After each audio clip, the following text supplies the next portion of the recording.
మరొకసారి మా అమ్మగారు గుర్తొస్తారు అంతే.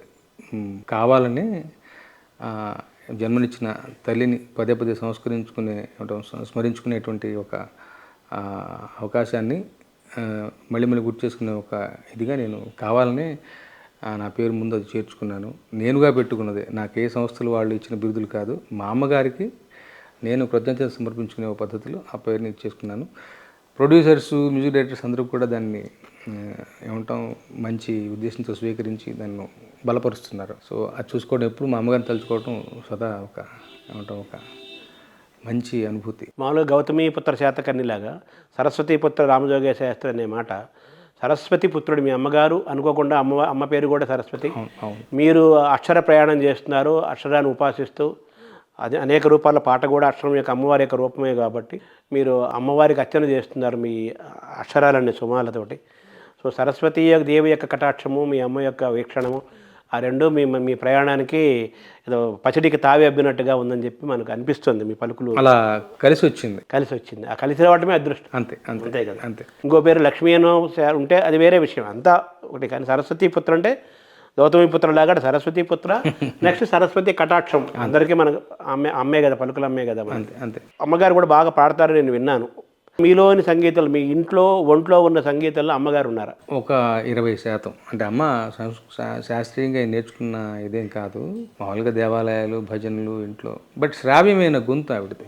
సో అది నాకు సంక్రమించింది. మీరు ఎప్పుడు చూసినా కానీ మీరు పాటలు రాయటమే కాకుండా, పాటలు రాయటం అనేది మీరు రాస్తున్నారు ఇప్పుడు, కానీ మీకు పాట అంటే మీకు చచ్చే ప్రాణం. అది కన్నడమా, మలయాళమా, హిందీయా, తమిళ, గుజరాతీయా, తెలుగు అని కాదు, పాట అంటే మీకు ప్రాణం. సంగీతానికి బార్డర్స్ ఏం లేవు కదా కళలకు. మీరు మామూలుగా మీ సెల్ ఫోన్ చేస్తే ఒక్కోసారి ఎక్కువసార్లు కన్నడ పాటలు వినపడుతుంటాయి. ఏంటి మీ తెలుగువాడు, పచ్చి తెలుగువాడు, గుంటూరు పల్నాడు వాళ్ళు, గుంటూరు కారం, మీరు కన్నడంతో ఏంటి మీకు సంబంధం? అది బేసికల్గా నేను ఉద్యోగం కొన్నాళ్ళు కన్నడంలో, కర్ణాటకలో చేసే బెంగళూరులో ఉన్నాను. అప్పుడు పరిచయమైనటువంటి ఇష్టమైనటువంటి పాట, పైగా అది ఇళయరాజా గారి పాట. సో అట్లా పెట్టుకోవడం తటస్థించింది. సో వినవాళ్ళందరూ కూడా దాన్ని బాగా, చాలామంది నన్ను ఏ సినిమాలో పాట నువ్వు రాసిందా అని అడుగుతారు నన్ను. కొంతకాలం యాక్చువల్లీ బిగినింగ్ డేస్లో నేను కన్నడంలో ఒక 5-6 పాటలు రాశాను. అది తెలిసిన వాళ్ళు నువ్వు రాసిందా అని అడుగుతారు. కాదు ఇది. సో బేసికల్గా రాజా గారంటే, ఇళయరాజా గారంటే నాకు ఉన్నటువంటి ఇష్టం. కన్నడం భాష, కన్నడం నేల మీద ఉన్నటువంటి ఒక మక్కువ. ఇప్పుడు ప్రపంచం అంతా కూడా చిన్న కుగ్రామం అయిపోయింది. సో చిన్న నా భాష, ఆఫ్ కోర్స్ తెలుగు అంటే నాకు మాతృభాష, నాకు అన్నం పెడుతున్న భాష. పరిపూర్ణమైన గౌరవం ఉంటూనే సంకుచిత్వం లేకుండా హ్యాపీగా నేను ఒక విశ్వమానవుడిని. అంటే దీనికంటే ముందే మనం మాట్లాడుకున్నట్టుగా సంగీతానికి ఎల్లలు లేవు, కళలకు ఎల్లలు లేవు. అది అందరం మనం మహమ్మద్ రఫీని ఆరాధిస్తాం, ఘంటసాల గారిని ఆరాధిస్తాం, యేసుదాస్ గారిని ప్రేమిస్తాం, పూజిస్తాం, పిబి శ్రీనివాస్ని ఇష్టపడతాం. అది సహజమైన కళాత్మకమైన అంశం. అయితే బాగా మాధుర్య ప్రధానమైన, మీరు బాగా ఎంజాయ్ చేస్తారు, అనుభవిస్తుంటారు, మీరు బాగా పాడతారు, బాగా ఎవరైనా పాడినా వింటారు, పాడించుకుంటారు. ఆ పాటలో మీరు ఎక్కువ తన్మయం చెందుతుంటారు. మిమ్మల్ని ఆరోగ్యంగా ఉంచడానికి, మీ పెన్ను ఇంత శక్తివంతంగా రసాత్మకంగా పరుగులెత్తడానికి పాటతో మీ ప్రయాణం, పాటతో మీ స్నేహం, పాటతో మీ అనుబంధమే ఒక ఔషధంగా, దివ్య ఔషధంగా భావించవచ్చని అనుకుంటున్నాను నేను. డెఫినెట్గా. అందుకని చక్కగా మీరు పాడతారు కాబట్టి హాయిగా ముందు ఒక మంచి మీకు ఇష్టమైన పాట యొక్క ప్రణయంలో ఉన్నారు కాబట్టి మీలోని ఆ ప్రణయ రాగా ఒకసారి విన్నాను నేను, నాకు బాగా అది వెంటాడుతుంటుంది, వెంటాడే ట్యూన్ కూడా అది. ఒకసారి దాంతో అలా వెళ్దాం. ఈ పాట యాక్చువల్గా జనరల్గా నాకు ఏంటంటే పాడటం అన్నది స్వతహాగా శరీరంలో ఉన్నటువంటి విషయం. బట్ శాస్త్రీయంగా గొప్పగా నేర్చుకున్న ఇదైతే లేదు. సో కొన్ని సంగతులు, గమకాలు లాంటివి పలకవు. సో నాకు తెలిసిన ఒకే విద్య ఏంటంటే దాన్ని పలకని వాటిని పలికే వరకు సాధించటమే. సో పదే అనుకుంటున్నాను, సాధన ఉంది. సాధన అది మెట్లు దిగుతూ, కాఫీ తాగుతూ, రకరకాలుగా ఆ సంగతి వచ్చే వరకు దాన్ని శోధించడంలో నా ఇది ఉంటుంది. సో అలాంటి ఒక పాట ఇది. సో అది బాగా నాకు అలవాటైన పాట. బాగా ఆఫ్ కోర్స్ మణిశర్మ గారికి ఇష్టమైన పాట. మణిశర్మ గారు మీరు అక్కడికే వస్తున్నా. అది యాక్చువల్గా సత్యం గారి సంగీత దర్శకత్వంలో బాలు గారు పాడినటువంటి పాట. అది నాకు బాగా ఇష్టమైనటువంటి ఒక మెలోడీ. అది ఇలా సరదాగా పాడుతుంటే ఒకసారి మణిశర్మ అన్నయ్య గారు విని పదే ఆయన ఎప్పుడు గుర్తొచ్చినా, ఎక్కడైనా సంతోష సమయంలో ఉన్నా కానీ ఒకసారి ఫోన్ చేసి రాముడు ఆ పాట పాడరా అంటాడు ఆయన. సో నా గొంతులో అంటే ఒక ధారలాగా ఆ గమకాల పలకటం ఆయనకి ఆశ్చర్యం, అంటే ప్రొఫెషనల్ సింగర్ కాదు కానీ గమకాలు సంగతులు బాగా పలుకుతున్నాయి అన్నది ఆయన సంతోషం నాకు అనిపిస్తుంది. అంటే శృతి బాక్స్ పెట్టుకొని నోటేషన్లతో పాడరు కదా, సహజంగా పడటం కదా. మైక్ ముందుకెళ్తే కావాల్సినటువంటి సాధన సంపత్తి ఆ స్కిల్ సెట్ వేరే. బట్ సరదాగా ఇలా కూర్చొని పాడుకోవడానికి ఏ ఆంక్ష లేవు కదా. సో గమకాలు అలా జలజల వీడి గొంతులు బాగా పలుకుతున్నది ఆయన సంతోషం అనుకుంటాను. మలయ పవన మాలికలు చలియా పలికేమని పొదరింటలేడు పూవింటివాడు ఎదురుగా ఉన్నాడని ప్రణయ రాగవాగిని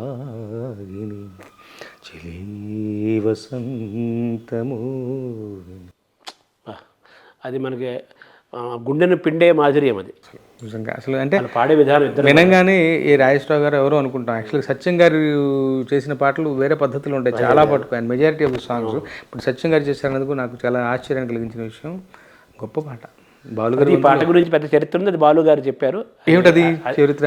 ఆ చరిత్ర మరి నాకు కూడా బాలుగారు బాగా ఆత్మీయులు. నాకు స్వయంగా ఆయన చెప్పిందే, ఎక్కడ చదివింది కాదు విన్నది కాదు, ఇంటర్వ్యూలో నాకు స్వయంగా ఆయన చెప్పింది. చాలామందికి చెప్పుంటారు, నాకు కూడా చెప్పారు. ఆ చెల్లపల్లి సత్యం గారు అంటే ఆయనకు ప్రాణం.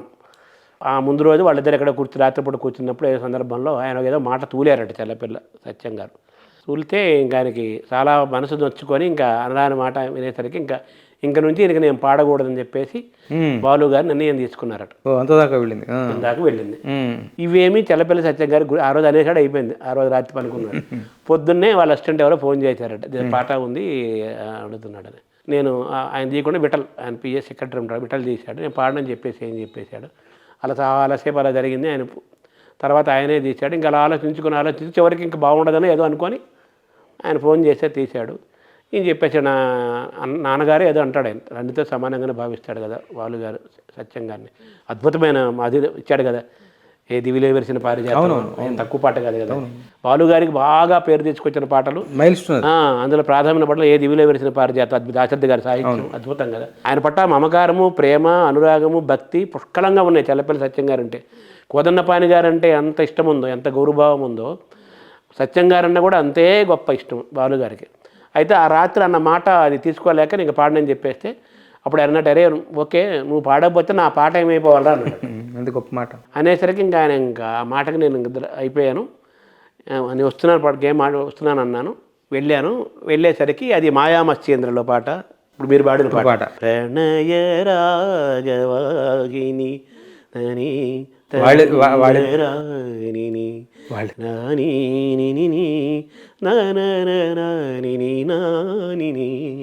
వాళ్ళిద్దరు గొడవ కాదు, మనం గొప్ప పాట మిస్ అయ్యేవాళ్ళం వాళ్ళ కాంబినేషన్లో. ఆ మాట ఆయన అన్నాడు. బాలుగారు ఏమన్నారంటే, ఇలా నేను వెళ్ళాను సరే మొత్తం మీద ఆయన ఇలా అనేసరికి నేను ఇంక నా పాట ఏమైపోవాలా అన్నాడు. అలాగే నేను తండ్రి అన్ను కదా నేను ఒక మాట అని చెప్పి అన్నాడు.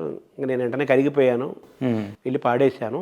మలయ పవన మాలికలు చిలియా పలికే వెళ్ళేసరికి ఇది పాట ప్రణయ రాగవాహిని పాట.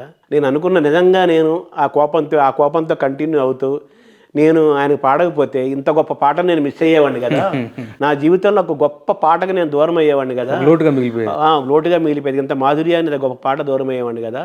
కాబట్టి నేను తిరిగి గురువు గారి పాడటం అనేది నాకు మంచి జరిగింది. కోపం వచ్చినా సహనం పాటించి మళ్ళీ చేయడం మంచి జరిగింది. అద్భుతమైన పాట నాకు దక్కింది. ఆ పాట ఏంటని ఆ పాట చెప్పకుండా ఈ కథ అంతా చెప్పి వినిపించారు బాలుగారు నాకు. యాక్చువల్లీ వాళ్ళ కాంబినేషన్లో నాకు తెలిసి కన్నడలో కూడా చాలా గొప్ప హిట్స్ ఉన్నాయి. ఇఫ్ ఐఎమ్ రైట్, ఇదే నాడు ఇదే భాష ఇందెందు నమ్మదాగి ఇదే పాట ప్రతి చోట ఇదే పాట.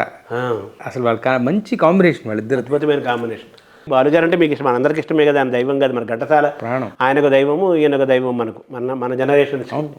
కాబట్టి సో అద్భుతమైన పాటని మిస్ అయ్యేవాడనే ఫీల్ ఆయనకు ఉంది. అలాగే మణిశర్మ గారికి కూడా మరి ఆయనకి మీతో పాడించుకోవడం అంటే అది గొప్ప సందర్భం. అలా ఒక మంచి గొప్ప పాటతో మనం గుర్తు చేసుకున్నాం. ఆయనకి నేను ఎంత ఇష్టం అంటే ఏక్ నిరంజన్ పాట మొదట నాతో పాడించారు. అదే నాతో పాడించి ఫుల్ రికార్డింగ్ అయిపోయింది. లాస్ట్ మినిట్లో కమర్షియల్గా ప్రొఫెషనల్ సింగర్ ఉన్న పాడితే బాగుంటుంది అనే ఉద్దేశంలో రంజిత్ పాడాడు. కానీ యాక్చువల్గా అన్నయ్యకి మణిశర్మ గారికి నా వెర్షనే ఓకే.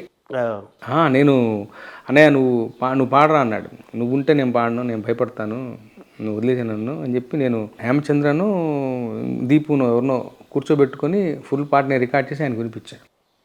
సో నేనంటే ఒక రకమైన ప్రత్యేకమైన ఆపేక్ష అది కనిపిస్తుంది కదా, మీతో పాడించారు. ఇప్పుడు ఆ పాట పాడించుకోవటము, ప్రణయరాగా పాడించుకోవటము, అలాగే ఆత్రేయ గారు ఎప్పుడు బాలుగారితో అడిగి మరీ పాడించుకునే పాట నేనొక ప్రేమ పిపాస. అవును అవును అవును అవును ఆ పాట పాడరాని ఆయన పాడటము, ఈయన కన్నీళ్ళు గార్చేయటము. సో అలాగా సో మీ పాటతో మీ ప్రయాణము, పాటతో జీవనం అనేది చిన్నప్పటి నుంచి పాటలు అంటే ఇష్టం వచ్చింది మీకు. అవును.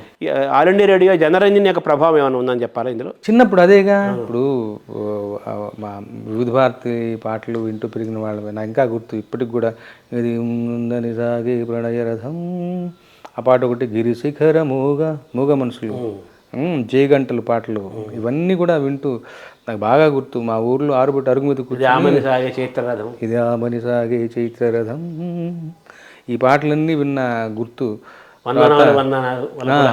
వలపుల హరిచందనాలు, ఇవన్నీ ఈ రోజున మా ఊళ్ళో అరుగు మీద కూర్చుని నేను రాత్రిపూట యుగపురుషుడు సినిమా అడ్వర్టైజ్మెంట్ కూడా వినేది గుర్తు నాకు. ఇంకా అప్పట్లో రేడియో ఒకటి. తర్వాత కాలేజీలోకి వచ్చిన తర్వాత కూడా ఇంజనీరింగ్ కాలేజ్ సెలవులో కూడా ఇంటికి వెళ్తే రాత్రిపూట బినాకా గీర్మాల, శ్రీలంకన్ రేడియో, అప్పుడే నాకు విన్న గుర్తు ఆ తమిళం పాట. శ్రీలంకన్ రేడియోలో పూవే సెన్బూవే తంతారం, ఈ పాట అప్పుడు విన్న గుర్తు నాకు. తమిళ్లో అనిపిస్తుంది కదా, తమిళ పాట ఇది. శ్రీలంక రేడియోలో తమిళ పాటలు వస్తాయిగా.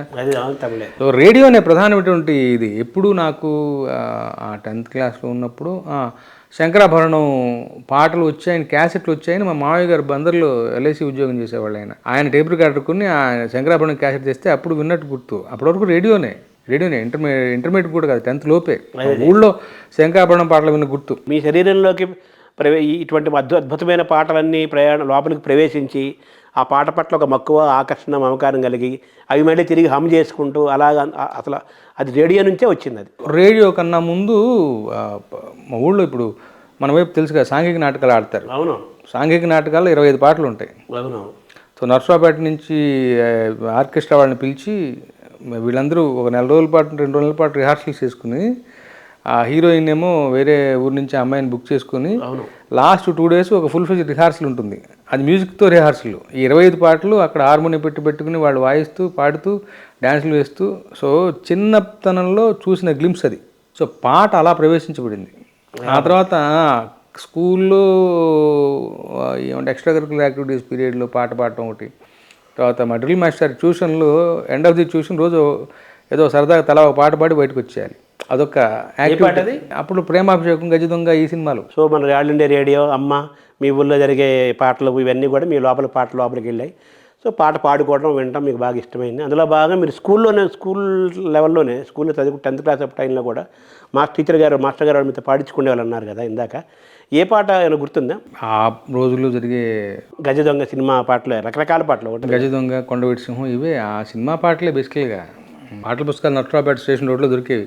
సినిమా చూసి ఆ పాటల పుస్తకం కొనుక్కొని వచ్చి ప్రాక్టీస్ చేయడం, అవే పాటలు పాడుకుంటూ.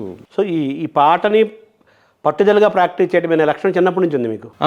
ఇప్పుడు ఎందుకంటే అపరిపక్వమైనటువంటి ఆ వయసులో సింగర్ కావాలన్న కోరిక బలంగా ఉండేది. సో ఇంతే అలా సాధన చేస్తూ ఉంటామే. శాస్త్రబద్ధమైనటువంటి ప్రాక్టీసు ఏమి లేదు. అది మరి ఎక్కడ సంగీతం నేర్చుకోవడం స్కూల్కి వినికిడి జ్ఞానం వల్ల పాడుకుంటూ ఉంటాయి. అంటే మీరు వినికిడి జ్ఞానం అన్నారు, మీ జీన్స్లో ఎక్కడో సంగీతం లేకపోతే అది రాదు కదా అనుకున్నాగా ఇందాక. వినికిడి చాలామందికి, అదే పాట చాలామంది కనబడుతుంది. ఏదో ఉంది, మీరు పాడుతున్న మిగతా వాళ్ళు పాడలేరుగా. ఆ శ్రావ్యమైన స్వరం తాలూకు ఏదో ఒకటి మా అమ్మగారి ద్వారా వచ్చింది నాకు. ఈ సింగర్ కావాలనే ఆలోచన, దాని ప్రభావం ఇట్లాగే పెంచుకుంటూ ఆలోచనలు పెంచుకుంటూ పాడాలి. ఇంటర్మీడియట్ వచ్చాక కాలేజీలో అక్కడ ఇక్కడ, డిగ్రీకి వెళ్ళిన తర్వాత ఇంజనీరింగ్ కాలేజీలో ర్యాగింగ్ ఎప్పుడు పాడటం, అక్కడ కల్చరల్ క్లబ్స్లో పార్టిసిపేట్ చేయటం, ఫెస్టివల్స్లో పార్టిసిపేట్ చేసి పాడుకుంటూ అట్లా. ఈ సింగర్ కావాలన్న ఆలోచన, పాట మిమ్మల్ని వెంటాడటం అనేది బాలుగారి ప్రభావం అని చెప్పాలా మన జనరేషన్? డెఫినెట్గా ఆ రోజుల్లో అసలు ఇప్పుడు ప్రతి వాళ్ళకి కూడా, తెలుగుదేశంలో పుట్టిన ప్రతి వాళ్ళకి కూడా బాలుగారి ప్రభావం ఉంటున్నాడు. నాకు కూడా అంతే, బాలుగారు లాంటి సింగర్ అవ్వాలని కోరికే. తర్వాత మీరు ముప్పాళ్ళ, నర్సరావుపేట దగ్గర ముప్పాళ్ళు అంటారు. ఇప్పుడు బ్రహ్మానందం గారి వాళ్ళది కూడా ముప్పాళ్ళు అంటారు. మీ ముప్పాళ్ళు ఏంటి తేడా? ఒకటే ముప్పాళ్ళ వేరే? మాది చాలా మందికి డౌట్ అందుకని. అవునవును. బ్రహ్మానందం గారిది నర్సరావుపేట నుంచి సత్తెనపల్లికి వెళ్ళే దారిలో ఒక ముప్పాడు ఉందంటారు, గోళ్లపాడు ముప్పాడు అంటారు దాన్ని. బ్రహ్మానందం గారిది ఆ ఊరుట. మాది మా ఊరు పక్కన ఉన్నటువంటి ఆరేపల్లి అనే ఊరిని కలిపి ఆరేపల్లి ముప్పాళ్ళు అంటారు మాది, ఐడెంటిఫికేషన్ కోసం. ఆరేపల్లి కలిసి ఉంటుంది పక్కన, కలిసి ఉంటుంది. ఆరు ముప్పాళ్ళ, ఆరేపల్లి ముప్పాళ్ళ, ఏ ముప్పాళ్ళు కదా, ఏ ముప్పాళ్ళు. తాతగారి పేరే మీకు పెట్టారని విన్నాను, నేను ఎక్కడ చదివాను. తాతగారు మంచి పద్య కవిని కూడా నేను చదవడం జరిగింది. అది ఒకసారి తాతగారిని తలుచుకుందాం. అమ్మని తలుచుకున్నాం ప్రారంభంలో, ఇప్పుడు తాతగారిని తలుచుకుందాం. తాతగారు బేసికల్గా ఆయన వృత్తి పౌరోహిత్యం, ప్రవృత్తి ఈ రచనా వ్యాసంగం. నాకు తెలిసి ఆయన 2 పుస్తకాలు ఉండేవి మా ఇంట్లో. మా ఊరు పక్కన ఉన్నటువంటి చేజర్ల కపోతేశ్వరలింగ స్వామి మీద కపోతేశ్వర చరిత్రను ఒక ఇది రాశారు, పద్య సంపుటి. తర్వాత మల్లికార్జునలింగ శతకం రాశారు. ఈ 2 నాకు గుర్తు. నా చిన్న వయసులో ఆ 2 పుస్తకాలు చూసేవాడిని నేను. సో ఎక్కడో ఆయన ఆశీర్వాదం కూడా ఉందేమో తెలీదు, నన్ను ఇటువైపు నడిపించింది. అంటే మీ ఇంటి వాతావరణం కానీ తాతగారు పద్య కవి కదా, మీరు ఎప్పుడైనా ఈ పద్యాల పట్ల మీకు ఇష్టం ఉందా? ఎక్కువగా లేదు, ఏ మాట కామాట. నేను ఎందుకంటే ఇప్పుడు చెప్పాను కదా, ఇప్పుడు ఇంజనీరింగ్ అయ్యేంత వరకు కూడా నా దృష్టి ఎప్పుడు పాడాలి అన్న వైపే ఉంది, కానీ రచనా వ్యాసంగం వైపు ఎప్పుడు లేదు. పైగా ఇప్పుడు మా తాతగారి దగ్గర నాకు ఆయనకి ఓవర్లాప్ లేదు. నేను మా అమ్మగారికి నాన్నగారికి చాలా పెళ్ళైన చాలా కాలానికి పుట్టాను. అప్పటికే తాతయ్య గారు ఇదయ్యారు, తాతగారి పేరే మీకు పెట్టారు. అంతే అంతే. నాకు దీని లేదు, పద్యాల పట్ల ప్రత్యేకమైన ఆసక్తి లేదు. బట్ ఏంటంటే కర్ణాకని వినికిడిగా ఇప్పుడు ఏమంటాం, పౌరాణిక నాటకాలు, సత్యహరిశ్చంద్ర పద్యాలు ఏదో చెవును పడుతూ ఉంటాయి. ఇంతకు మించి ప్రత్యేకమైన కసరత్తు వాటి వైపు ఏం లేదు. ఇప్పుడు మామూలుగా ఏదో మన రామజోగ శాస్త్రి గారిని ఎక్కడన్నా గూగుల్లో ఎక్కడ సెర్చ్ చేసి కీపీడీ సెర్చ్ చేస్తే 10th క్లాస్ కూడా ముప్పాళ్ళ చదువుకున్నారు, ఇంటర్మీడియట్ సిద్ధనకాలు చదువుకున్నారు, ఇంజనీరింగ్ ఏమో ఆర్ఈసీ వరంగల్ చదువుకున్నారు, అదే తర్వాత ఎంటెక్ ఏమో కరకపూర్లో ఐఐటీలో చదువుకున్నారు అనేది మామూలు. చరిత్ర అంటే తారీఖులు దస్తావేజులు కాదన్నాడు శ్రీశ్రీ. ఆ వాడి జోలికి నేను వెళ్లకుండా పలనాడు సీమ, కొండవీటి సీమ, ఫస్ట్ పల్లెదనం ఉన్న కారము మమకారం ఉన్న సీమ కదా అది. ఆ పలనాడు సీమ మీ ముప్పాళ్ళ నరసరావుపేట తలుచుకుంటే మీకు ఏం గుర్తుకొస్తుంది, మీకు ఏం నేర్పింది, మీకు ఎటువంటి ఆలోచన విధానాన్ని ఇచ్చింది అది ఆ ప్రాంతం? అసలు పలనాడు పలానా ఇంకొక నాడు అని కాకుండా జనరల్గా మన ఒక పల్లెటూరి జీవన విధానంలో ఒక సౌందర్యం ఉంది. అది ఇది అని నేను చెప్పలేను. ఎందుకంటే నేలమట్టంగా నేలబారిన ఒక నడిచే ఒక పద్ధతి, ఒక ఏమంటాం వాయు వరుసలు కలుపుకుని అందరూ ఏమంటాం వరుసలు పెట్టి పిలుచుకోవటం, అది కులాలు మతాల ప్రస్తావనే ఉండదు అసలు. అందరూ కూడా కలిసి పిలిచి కలుపుకోలుగా ఉండే ఒక స్వచ్ఛమైన వాతావరణం. తర్వాత ఏమంటాం ఆ రోజుల్లో పైగా ఇప్పుడు కొంచెం కాలం మారిపోయింది, ఆ రోజుల్లో ఇంకా చాలా ఇదిగా నైర్మల్యంగా ఉండేది, స్వచ్ఛంగా ఉండేది. తర్వాత ఏమంటాం ఊరు బయట బస్ స్టాండు, కాలువలు, వాగులు, ఊరు బయట నరసింహస్వామి గుడి, అర్థమైందా, ఇటువైపు వెళ్తే ఇంకొక ఏదో డ్యామ్ ఉంటుంది, పిల్లలు అక్కడికి వెళ్ళి ఈత కొడుతూ ఉంటారు. తెలియకుండా ఒక వాతావరణం. వినాయక చవితి పండుగకి మనమే వెళ్ళి మాకు పక్కన ఒక చిన్న కొండ తాలూకు చిన్న అడవి ఉండేది, అక్కడికి వెళ్ళి వినాయక చవితి పత్రిక మేమే తెచ్చుకోవడం లాంటివి ఈ చిన్న చిన్న అనుభూతులు. తిరణాలలు, ప్రభలు, డ్యాన్సులు. అసలు మా ఊళ్ళో కూడా చౌడేశ్వరి తిరణాలు జరిగేది. ప్రభలు కట్టేవాళ్ళు. పెద్ద తిరణాలంటే కొడపకొండ తిరణాల. అసలు ఆ సీజన్లో వరుస పెట్టి అన్ని చోట్ల మా పక్క ఊళ్ళలో అన్ని ఊళ్ళలో ఈ తిరణాలంటే ఎలక్ట్రిక్ ప్రభలు కట్టడం, ఈ వాతావరణం తెలియకుండా ఎంతో కొంత ఒక విషయం మనకి లోపలికి వెళ్తూనే ఉంటుంది. ఆ వాతావరణంలో పెరగడమే అంటే పల్లెటూరులో పుట్టిన వాళ్ళకి కొంతకాలం తర్వాత పట్టణం తాలూకు స్పర్శ తెలుస్తున్నావు, కానీ పట్టణంలో పుట్టిన వాళ్ళకి ఆ స్పర్శ తెలియదు. సో ఎస్పెషల్గా నేను రచయితనంగా అవతారం ఎత్తిన తర్వాత ఈ స్పర్శ నాకు చాలా విలువైనదిగా గోచరిస్తుంది, ఉపయోగపడింది. ఇప్పుడు మనకి తెలుగు తీసుకున్నా, ఇప్పుడు తెలుగు ఇది తీసుకుంటే అటు పట్టణం వాతావరణం తెలుసు, ఇది తెలుసు, నాకు ఒక కార్పొరేట్ వ్యవహారం తెలుసు. నేను కర్ణాటకలో ఉద్యోగం చేశాను, నాకు బెంగళూరు ఖరగ్పూర్లో చదువుకున్నానంటే కలకత్తా వాతావరణం తెలుసు. రకరకాల సంస్కృతుల యొక్క పరిచయం తెలియకుండా ఎక్కడో ఒక ఇన్పుట్ మనకు వెళ్తూనే ఉంటుంది, తెలియకుండా అది మనం వికసింప చేస్తూ ఉంటుంది, అవసరార్థం వచ్చి ఉపయోగపడుతూ ఉంటుంది.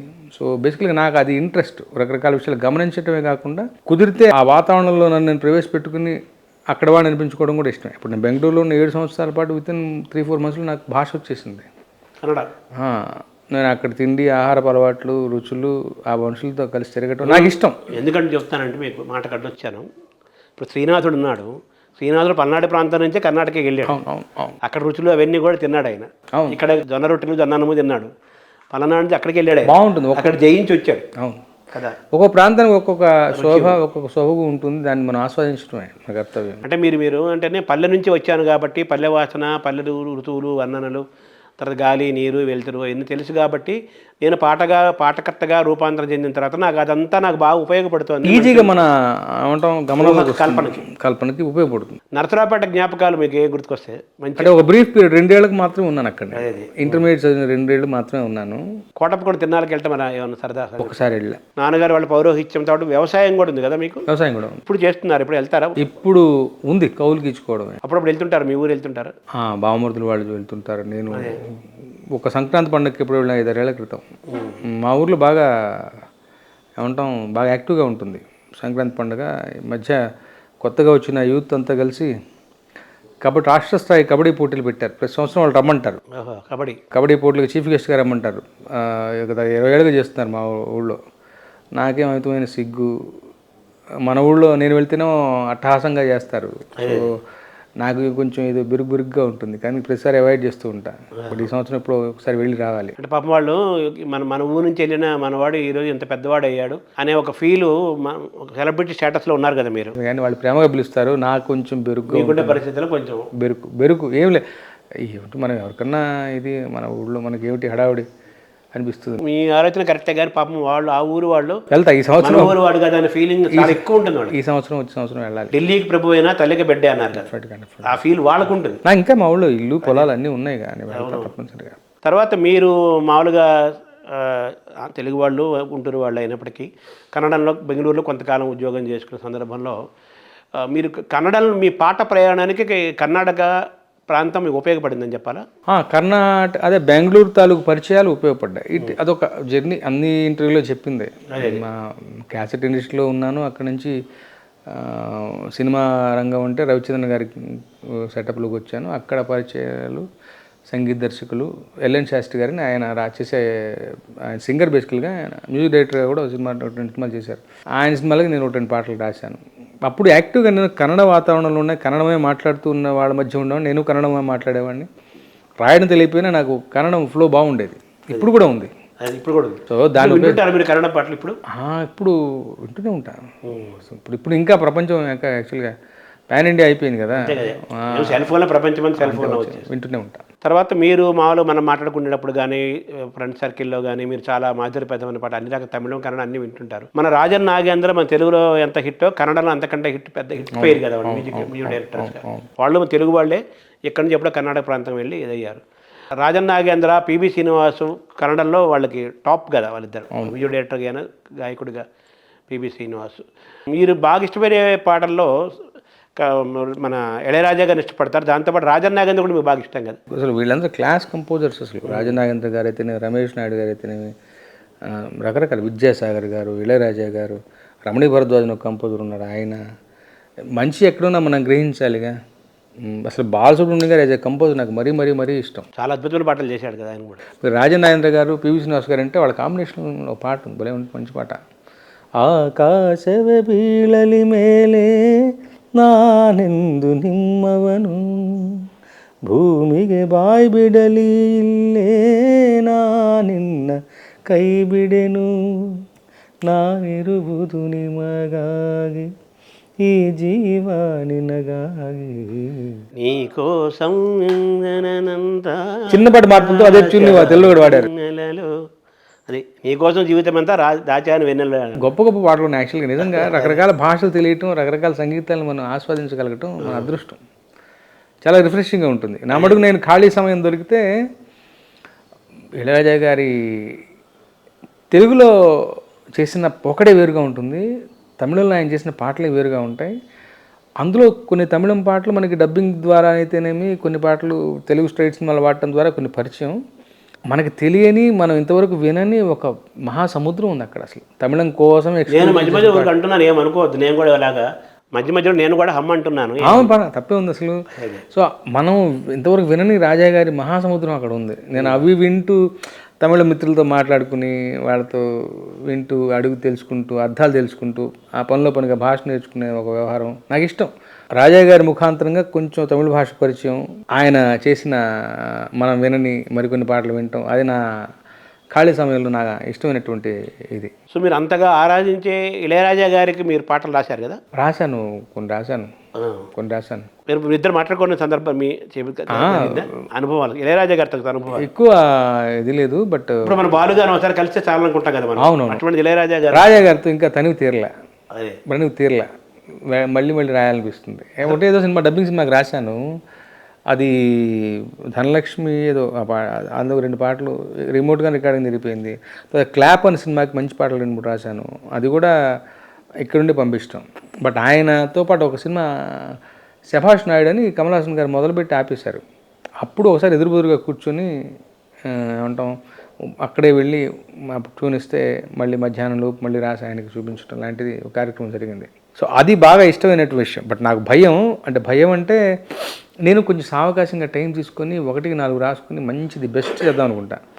రాజా గారి వాళ్ళ పద్ధతి ఎలా ఉంటుందంటే స్పాట్లో టక్కున పని అయిపోవాలి, ఒక రకమైనటువంటి ఆసుకవిత్వంలాగా ఉంటుంది. అది నేను చేయగలను, కానీ నాకు ఇష్టం లేని ప్రక్రియ. ఆయన క్విక్ కదా, చాలా క్విక్గా చేస్తారు ఆయన. సో ట్యూన్లు ఇచ్చేస్తారు, ఇస్తారు అంతే, క్విక్గా రాయాలని కోరుకుంటారు. సో నేను ఎక్కడో అది ఛాలెంజ్ తీసుకుని ఆయనతో పాటు ఎక్కువ సమయం గడపాలని కోరుకున్నాను. మరిన్ని అవకాశాలు మళ్ళీ రావాలి, కుదరలే నాకు ఇంకా. కాగా చాలా కాలం ఉంది కదా కంపోర్ట్. అసలు ముందు ఏ ఇళయరాజాని అయితే మీరు ఆరాధిస్తూ ఆయన పాటలు పాడుకుంటూ మీరు ఉన్నారో, ఆయన కంపోజిషన్కి మీరు పాట రాస్తారని కల్లో ఇలా ఎప్పుడైనా ఊహించారు అసలు మీరు? లేదు.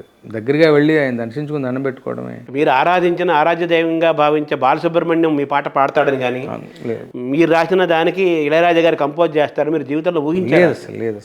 లేదు.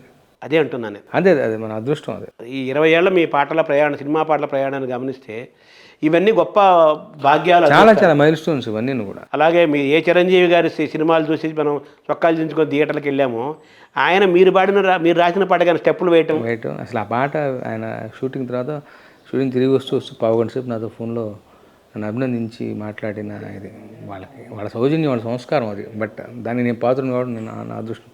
పైగా అది మనం ఊహించిన విషయం. అదే అండి, ఎందుకంటే నేను ఇప్పుడు వాళ్ళంతా సినిమాలు చేయడం తగ్గించిన తర్వాత నేను వచ్చిన వాడిని.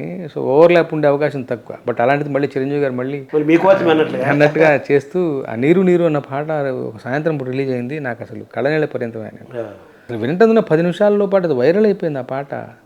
ఇప్పుడు రాశాం కదా అని సంతృప్తి పడేలాగా ఏదో రాసామనిపించుకోవడం ఒక పద్ధతిను, రాస్తే ఇలాంటి పాట కదా రాయాలి ఆయనకి ఇన్నాళ్ళు వెయిట్ చేసిన అబ్బా ఆ ఖైదీని 150 సినిమాలో ఒక కంటెంట్ బేస్డ్ పాట అది. సినిమా థీమ్కి దగ్గరగా ఉన్నటువంటి పాట, థీమ్ సాంగ్ లాంటిది అది.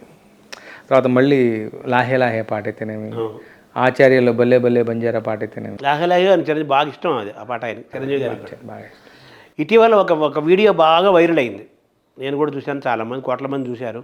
కీరవాణి గారు, చిరంజీవి గారు, మీరు కూడా ఆ కంపోజిషన్లో ఆయన ఆ పాతవన్నీ అది రాబోతున్న విశ్వంభర సినిమాలో. అది ఏ పాట సార్? అది ఒక సిట్టింగ్ ఒక పాట రాశాను ఇంతవరకు. మంచి పాట, చాలా మంచి పాట, తరతరాలు నిలిచిపోయే పాట. ఇప్పుడు మాలో మ్యూజిక్ సెట్టింగ్స్ అనేది ఒకప్పుడు ఉండేది, ఆ కల్చర్ పోయింది, మళ్ళీ వచ్చింది అన్నట్టుగా ఆయన చాలా ఆనందపడి సోషల్ మీడియాలో ఆయన పోస్ట్ చేశారు చిరంజీవి. అవును. ఎందుకంటున్నానంటే ఇవన్నీ 20 ఏళ్ళు మీ ప్రయాణం విజయవంతంగా సంపూర్ణమై దినదిన క్షణక్షణ ప్రవర్ధమానమై ఈరోజు రామజోగ శాస్త్రి గారిని మనం ఒక సెలబ్రిటీ స్టేటస్ వచ్చి మనం ఆయన ఒక ఫీలింగ్ వచ్చిన నేపథ్యంలో మాకు కూడా ఉంటుంది ఆ గర్వం, మన నేలపుత్రుడు, భూమిపుత్రుడు అనేది. అందుకని ఇవన్నీ నేను అడుగుతున్నాను కదా, మీ మధురమైన ఘట్టాలుగా భావించాలంటే ఏం చెప్పాలి 20 ఏళ్ల ప్రయాణంలో? ఏం లేదు, ఇప్పుడు ఒకటి అట్లా చెప్పుకోవాలంటే ఇప్పుడు మీరు ఇందాక మాట్లాడినటువంటి మనం ఆరాధించే బాలసుబ్రహ్మణ్యం గారిని దగ్గర నుంచి చూడటంతో ఆయన పాడటం, ఇళయరాజాను కంపోజ్ చేయడం, రాజాగారు చెప్పడం లాంటితో పాటు అసలు ముఖ్యమైనటువంటి ఘట్టం నేను కలలో కూడా ఊహించని ఒక ఘటన, అది సీతారామ శాస్త్రి గారితో పరిచయం, ఆయన శిష్యరికం. అసలు నేను ఊహించలే అసలు. అంటే ఆ మాటకు వస్తే పాటలు రాస్తానని నేను అనుకున్నది ఎప్పుడు. ఇవన్నీ ఊహాతీతమే కదా. సో అట్లాంటిది అది గొప్ప అదైనటువంటి ఘట్టం. ఇంకా చెప్పాలంటే మిగతా ఘట్టాలన్నీ కూడా సజావుగా జరగటం కోసం, మిగతా మనం చెప్పుకున్న మైలురాళ్ళన్నీ కూడా సక్రమంగా మనకి తటస్థించడానికి కన్నా ముఖ్యమైన మూల కారణం ఆయన దగ్గరంటూ నేను శిష్యరికం చేసి ఉండకపోతే ఇవాళ ఈ పరిస్థితులు ఉండేవాడిని కాదు, మిగతావన్నీ సమకూరేవి కాదు. ఈ మాటలు నేను ప్రతి ఇంట్లో చెప్తాను. ఇలాంటి పాట రాయడం కాదు, ఇలా మాట్లాడగలిగేటువంటి ఒక నమ్మకం, ఒక ఆత్మవిశ్వాసం, ఒక ధార, ఇది కూడా నా వల్ల ఉండేది కాదు. సో ఆ మేరకు ఆయన నాలో నమ్మకాన్ని నింపినటువంటి గొప్ప అంటే మీ ఇంట్లో మీ దేవాలయంలో మీ గర్భాలయంలో మీ ఇంట్లో మీరు పూజించే దేవాలయంలో దేవతలు ఉన్నారు, పితృదేవతలు ఉన్నారు, వాళ్ళతో పాటు సమానంగా సిరివెన్నెల సీతారామ శాస్త్రి గారు కూడా పెట్టుకున్నారంటే మీ గుండెలో సీతారామ శాస్త్రి గారు ఎంత గొప్పగా ఉన్నారని చెప్పడానికి అంతకంటే వేరే ఉదాహరణ అవసరం లేదు. అంతే అంతే. సో మల్లాది రామకృష్ణ శాస్త్రి గారి నుంచి రామజోగ శాస్త్రి గారి వరకు సినిమా పాటతో అనుబంధం ఉంది. సినిమా పాట యొక్క గౌరవాన్ని స్థాయిని పెంచిన మహనీయులు వాళ్ళందరూ. అంటే సినిమా పాటకు కావ్య గౌరవాన్ని తీసుకొచ్చిన వాళ్ళు అంటారు కదా, దేవులపల్లి కృష్ణ శాస్త్రి వీళ్ళందరూ కూడా. సో ఈ ప్రయాణంలో ఆ జాబితాలో సినిమా పాటల రచయితలు అనే జాబితాలో మల్లాది రామకృష్ణ శాస్త్రి గారు, సిరివెన్నెల సీతారామ శాస్త్రి గారి దగ్గర నుంచి ఇప్పుడు రామజోగ శాస్త్రి గారి వరకు సినిమా అదే సామ్రాజ్యంలో వాళ్ళ స్థాయిలు కాలాలు వేరు కావచ్చు, ప్రయాణం చేసుకుంటున్నారు కదా. ఈ ప్రయాణంలో సీతారామ శాస్త్రి గారిది మీది విడదీయలేని బంధం. మీరే చెప్పుకున్నట్లుగా సీతారామ శాస్త్రి గారికి అసలు మీరు ఆయన ప్రాంతం వేరు, మీ ప్రాంతం వేరు, మీ ఇద్దరు పరిచయం ఎలా ఏర్పడింది? చెప్తా. ముందు ఏంటంటే అసలు ఆ జాబితాలో ఈ పేరు కూడా అక్కడ ఏమంటాం చోటు చేసుకోవడం అనేది నా పూర్వజన్మ సుకృతం. వాళ్ళ స్థాయి వేరే, వాళ్ళ వ్యవహారం వేరే. నేను ఇంతవరకు రాగలిగాను, నావి కూడా 1500 పాటలు ఉన్నాయి అన్నది సంతృప్తి. ఏమంటాం వేరే ఏ రకమైనటువంటి ఏమంటాం దానికి కొటేషన్స్ లేని ఒక మ్యాటర్ ఆఫ్ ఫ్యాక్ట్ సంతృప్తి. బట్ ఇంకా చాలా ఉంది, నేను చేయవలసింది చాలా ఉంది, ఇంకా చాలా చాలా ఎక్స్ప్లోర్ చేయవలసింది ఉంది. నేను ఏమంటాం పదును పెట్టుకుని నేను సాధించవలసిన విషయాలు చాలా ఉన్నాయి. ఇప్పటివరకు ఉన్నది మనం టిప్ ఆఫ్ ది ఐస్బర్గ్ అంటాం కదా, నేను అలా భావిస్తాను. ఎందుకంటే ఆ మేరకు ఒక కొరత వెలితి ఉందంటేనే మనం అది పురోగామి తత్వంలో మనం ముందుకు వెళ్ళి పనిచేయగలుగుతాం. సో బలంగా ఆ మాటను విశ్వసిస్తూ ఆ సంతృప్తికి నమస్కరించుకుంటాను, దాన్ని స్ఫూర్తి చేసుకుని ముందు ప్రయాణం చేస్తాను. ఇకపోతే సీతారామ శాస్త్రి గారితో పరిచయం తటస్థించడం చెప్పాను కదా, రవిచంద్ర గారికి సినిమా మళ్ళీ అన్ని ఇంట్లో చెప్పిన మాట మొత్తంగా ముగిస్తాను. రవిచంద్ర గారికి రాసిన ఒక సినిమా పాట డబ్బింగ్ పాటల విషయంలో నేను రాశాను ఆల్రెడీ. అవి కృష్ణవంశారికి చూపిస్తాను, నచ్చలేదు. ఆయన ఏమిటంటే సీతారామ శాస్త్రి గారు రాయించుకుందాం, ఇప్పుడు నేను ఉద్యోగరీత్యా ఇక్కడికి వచ్చాను కదా అంటే అట్లా ఆ డబ్బింగ్ పాటలు రాయించుకునే కన్నడం తెలిసిన తెలుగు వాళ్ళలాగా కృష్ణవంశీ గారితో పాటు నేను వెళ్ళి ఆయన అడిగాను, ఆయన ఒప్పుకున్నారు. ఆ తర్వాత కొన్నాళ్ళకి శిష్యరికం అనేది తటస్థించింది. సీతారామ శాస్త్రి గారిని ఆయన హృదయానికి మీరు అంత దగ్గర ఎలా అయ్యారు అంత తక్కువ కాలంలో? నాకు తెలియదు సార్, నా సుకృతం అది. నాకు తెలియదు అంటే బేసికల్గా ఇందులో నా గొప్పతనం లేదు, వాళ్ళ యొక్క దృష్టి అంతరంగాల్ని అవలేలుగా పసిగట్టగలుగుతుంది, ఎవడు ఎలాంటి వాడిని బీరీజ్ వేయగలుగుతుంది. సో నాలో ఉన్న నైర్మల్యం, మొహమాటం లేకుండా అంటాను, నాలో ఉన్న నైర్మల్యం, నాలో ఉన్న స్వచ్ఛత, పాట పట్ల నాకున్న మక్కువ ఆయనకి ఏదో తెలిసింది. అంటే మీ సినిమా జీవిత ప్రస్థానంలో కానీ మీ నిజ జీవిత ప్రస్థానంలో కానీ సీతారామ శాస్త్రి గారు మీ జీవితంలో ప్రవేశించక ముందు, ప్రవేశించిన తర్వాత ఏమని చెప్పుకోవచ్చా? డెఫినెట్గా చెప్పవచ్చు. నేను అప్పటి వరకు కొన్నాళ్ళ వరకు పాడదామని అనుకున్నాను, రాయడం మొదలుపెట్టాను, కొంత చేయి తిరిగింది, బట్ ఏదో కొరత ఉంది. ఆ దశలో నాకు సీతారామ శాస్త్రి గారి పరిచయం అయింది. సో అసలు ఇక్కడి నుంచే మేజర్ మలుపు. అంటే ఇప్పుడు రాసామంటే రాయడం, పాట అంటే 15 లైన్లు ఎలాగైనా ఫిలప్ చేయడం వాళ్ళు ఉన్న ప్రక్రియ ప్రకారం పెద్ద విషయం కానీ కదా. చాలామంది పాటలు రాస్తూనే ఉంటారు. ఆ పాటలు అలా మనం గుంపులో గోవిందులా అవ్వకుండా విలక్షణంగా ఎలా ఉండాలి, అసలు నిజంగా పాట రాయటం ఉన్న ప్రక్రియని సజావుగా ఎలా సాగించాలంటే ఎగ్జాంపుల్గా ఆయన అక్కడ ఉన్నారు. మీకు అర్థమైంది కదా, ఏం రాస్తున్నాము 15 లైన్ల తత్కారాన్ని అడ్డం పెట్టుకుని అన్నది, ఏం కంటెంట్ ఇస్తున్నాం, ఇవ్వదలుచుకున్న ఇదైతే దాన్ని ఎలా నిర్వహిస్తున్నాం, ఏ రకమైన శిల్పాన్ని ఆపాదిస్తున్నాం, రకరకాల మెళకువలు ఉంటాయి, రకరకాల బేసికల్గా వాల్యూ సిస్టమ్ని ఎలా కాపాడుతూ సభ్య సమాజం మనల్ని వీలైతే చూపించకుండా వీలైతే కుదిరిన చోట్ల నాకు మంచి మాట అనేలాగా ఎలా చేస్తున్నాం, ఓ సరదా పాటను ఎలా నిర్వహించాలి, ఒక శిక్షణ లాంటిది. సో ఇవన్నీ కూడా ఆయన నాకు ఇది అని పనిగట్టుకు నేర్పించిందిగా, చూసి నేను నేర్చుకుంది, ఆయన ఆచరిస్తుంటే చూసి గమనించి నేను అలవాట్లో పెట్టుకోవాలనుకుని ఇప్పటికీ ప్రయత్నిస్తున్న విషయమే. సో డెఫినెట్గా ఆయన స్పర్శ నా పాటలో ఉండదు. అంటే ఆయన శైలి నా శైలి వేరు, అది ఇది ఇనిమిటబుల్. అది ఆయన్ని ఎవరిది వాళ్ళదే. అసలు ఆయన కాపీ చేయాలనుకున్నా కానీ పులిని చూసి ఏమో నక్కలు వాతలు పెట్టుకున్నట్టు ఉంటుంది. అది అసలు ఆయనది వేరే స్థాయి. బట్ మెథడాలజీ ఒకటి ఉంటుంది కదా, ఒక పద్ధతి ఉంటుంది కదా, ఇలా వెళ్ళొచ్చు దారి, ఈ దారిలో వెళ్ళొచ్చు, దీన్ని వెళ్ళవచ్చు. అక్కడ నేను ఆయన ఆదర్శంగా తీసుకుని, ఆయన ఎగ్జాంపుల్గా తీసుకుని, ఆయన పద్ధతిలో నేను అంటే నా ఛాలెంజ్ నాకు ఉంటుంది. అంటే ఇప్పుడు ఒక మంచి పాట రాయాలి, ఒక విలువలతో కూడుకున్న పాట రాయాలి, కమర్షియాలిటీని మిస్ అవ్వకూడదు, లాంటి ఛాలెంజ్ నాకు బోల్డ్ ఉంటాయి. సో వెనెవర్ నాకు ఒక కాన్ఫ్లిక్ట్ ఉన్నప్పుడల్లా డెఫినెట్గా ఆయన నాకు ఒక దారి చూపించే మార్గదర్శిలా కనబడతారు. నాకు భరోసా ఇచ్చే ఒక పెద్ద మనిషిలా కనపడతాడు ఆయన. నేను ఇప్పుడు తప్పు చేస్తానేమో అన్న భయంతో అప్రమత్తంగా నన్ను ఉంచగలిగే ఒక మోరల్ పోలీసులా పక్కన నించుంటారు. రకరకాలుగా ఆయన నాకు తల్లిదండ్రి, గురువు, దైవం, స్నేహితులు అన్నీ. డెఫినెట్గా మొహమాటమే లేదు. నేను ఇలా ఉన్నానంటే ఆయన, మళ్ళీ చెప్తాను, అది ఇంట్లో చెప్పేది, ఆయన అనబడే ఒక వైకుంఠ ద్వారం ద్వారా అలా వచ్చే లోపలికి. నారాయణ రెడ్డి గారు అంటుంటారు, నేను సినిమాల్లోకి మామూలుగా రాలేదు, సింహద్వారం గుండా వచ్చాను, నటసింహద్వారం గుండా వచ్చాను. గులేబకాడు గారు ఫస్ట్ సినిమా, అలాగే మీరు వైకుంఠ ద్వారం అన్నారు. ఇది నాకు ఆయన లేని ఏమంటాం, నేను ఊహించని నాకు అతి విలువైనటువంటి ఒక గుబాళింపును నాకు ఆయన సాంగత్యం ఇచ్చింది. మీ బంధం అలా కలకాలము ఆయన చివరి వరకు ఆ బంధం అలాగే సాగింది కదా, పెరిగింది కూడా కదా. అవును అవును.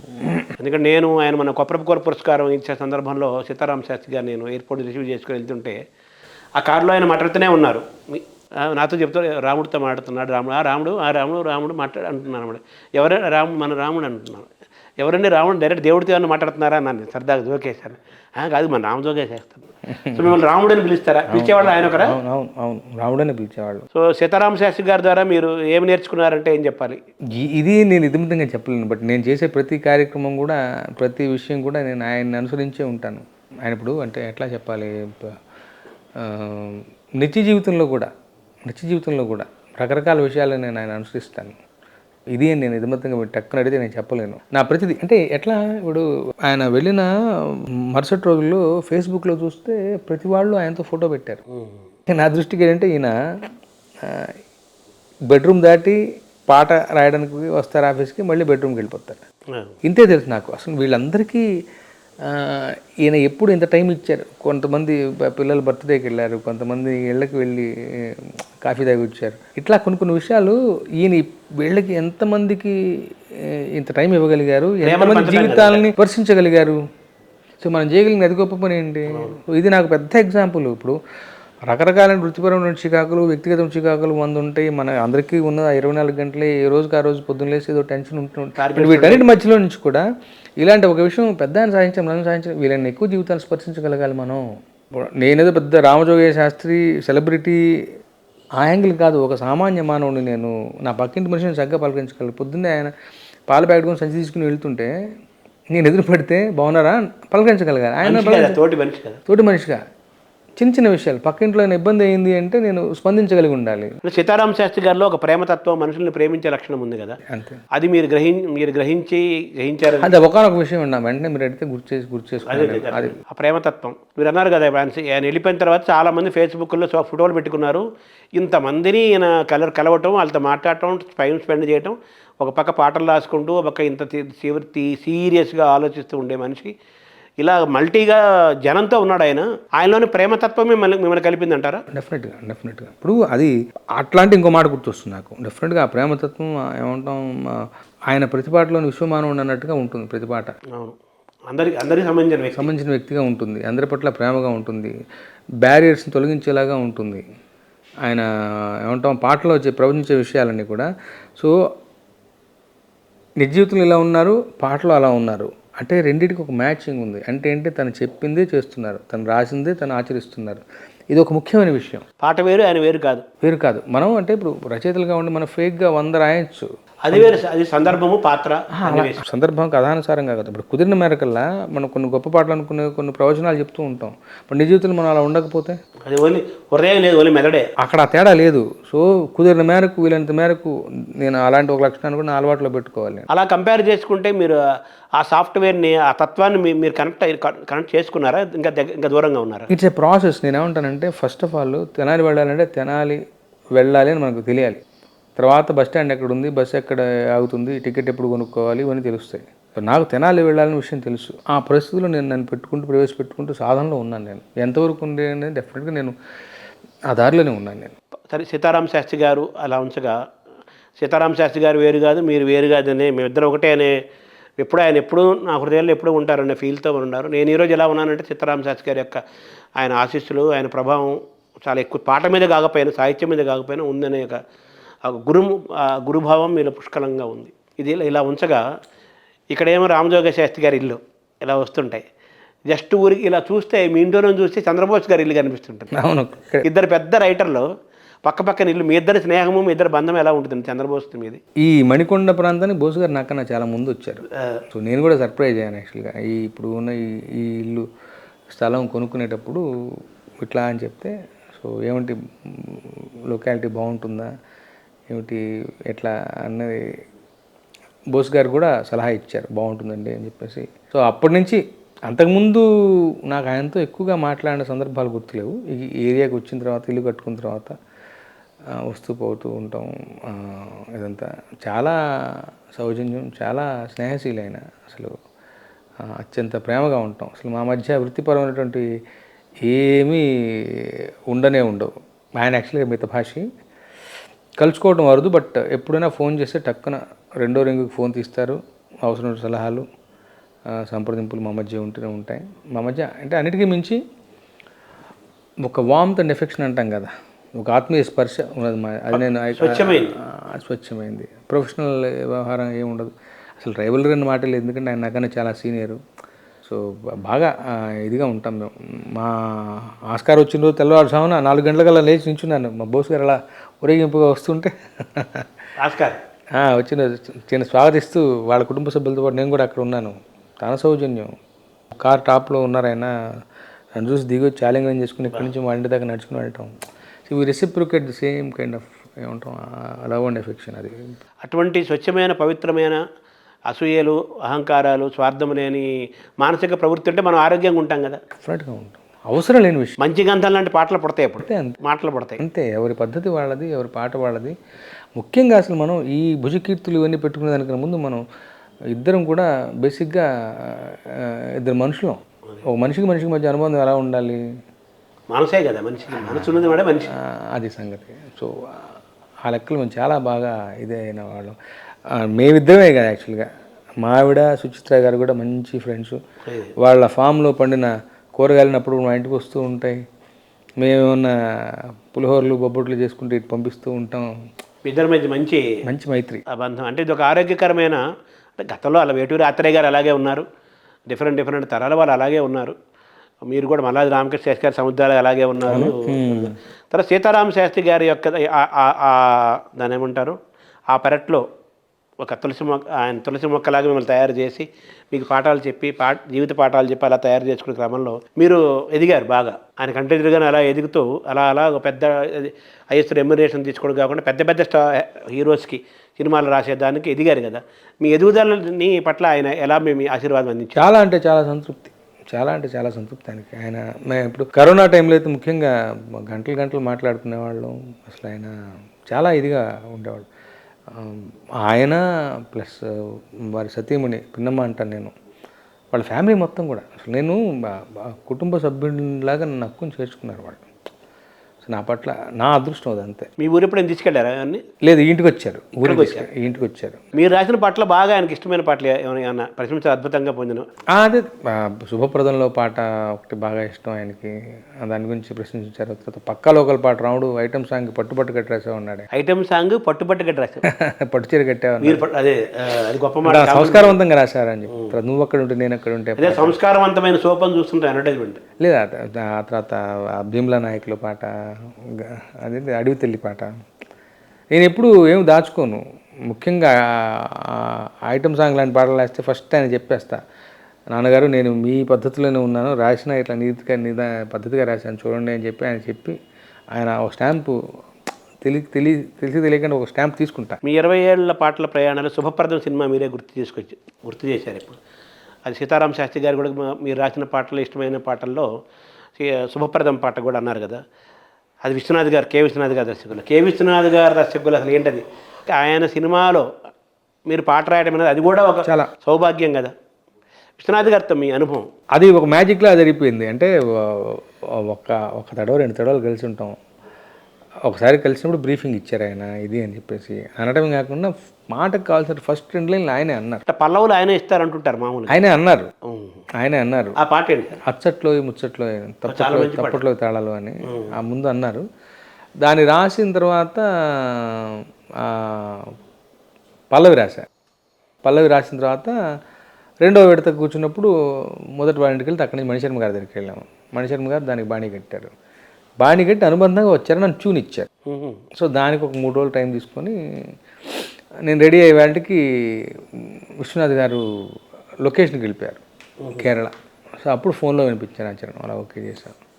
ఒక చిన్న బ్రీఫ్ మెమరీ, బట్ ఆయన వెళ్ళిపోవడానికి 3-4 నెలల ముందు ఒకసారి ఇంటికి వెళ్ళి దర్శించుకొని నమస్కారం చేసుకుని వచ్చాను. ఇప్పుడు విశ్వనాథ్ గారు అంటే కేవీశ్వర కళాతప విశ్వనాథ్ గారు అంటే ఇప్పుడు మన దేవాలయంలో గంటలు సంవత్సరాలు ఉన్నాం కదా, ఒక క్షణం వెళ్ళి అవును నమస్కారం పెట్టుకొచ్చినా అంతే అంతే అంతే అంతే అలా భావించచ్చు కదా. ఒక సినిమా కావచ్చు, ఒక పాట కావచ్చు. అంతే అంతవరకే ప్రాప్తం మనకు. మీ జీవిత ప్రయాణం, మీ పాటల ప్రస్థానంలో విశ్వనాథ్ గారి సినిమాకు కూడా నేను పాట రాశానండి. ఒక కాదు అసలు అది చాలా ప్రత్యేకమైనటువంటి పాట. ఎందుకంటే ఆయన రాయడం ఒకటిను, మా గురువు గారు నాకు అత్యున్నతమైన కాంప్లిమెంట్ ఇచ్చారు. రాముడు నేను 30,000 పాటలు రాశాను, నువ్వు 30,001వ పాట రాసావన్నారు ఆయన.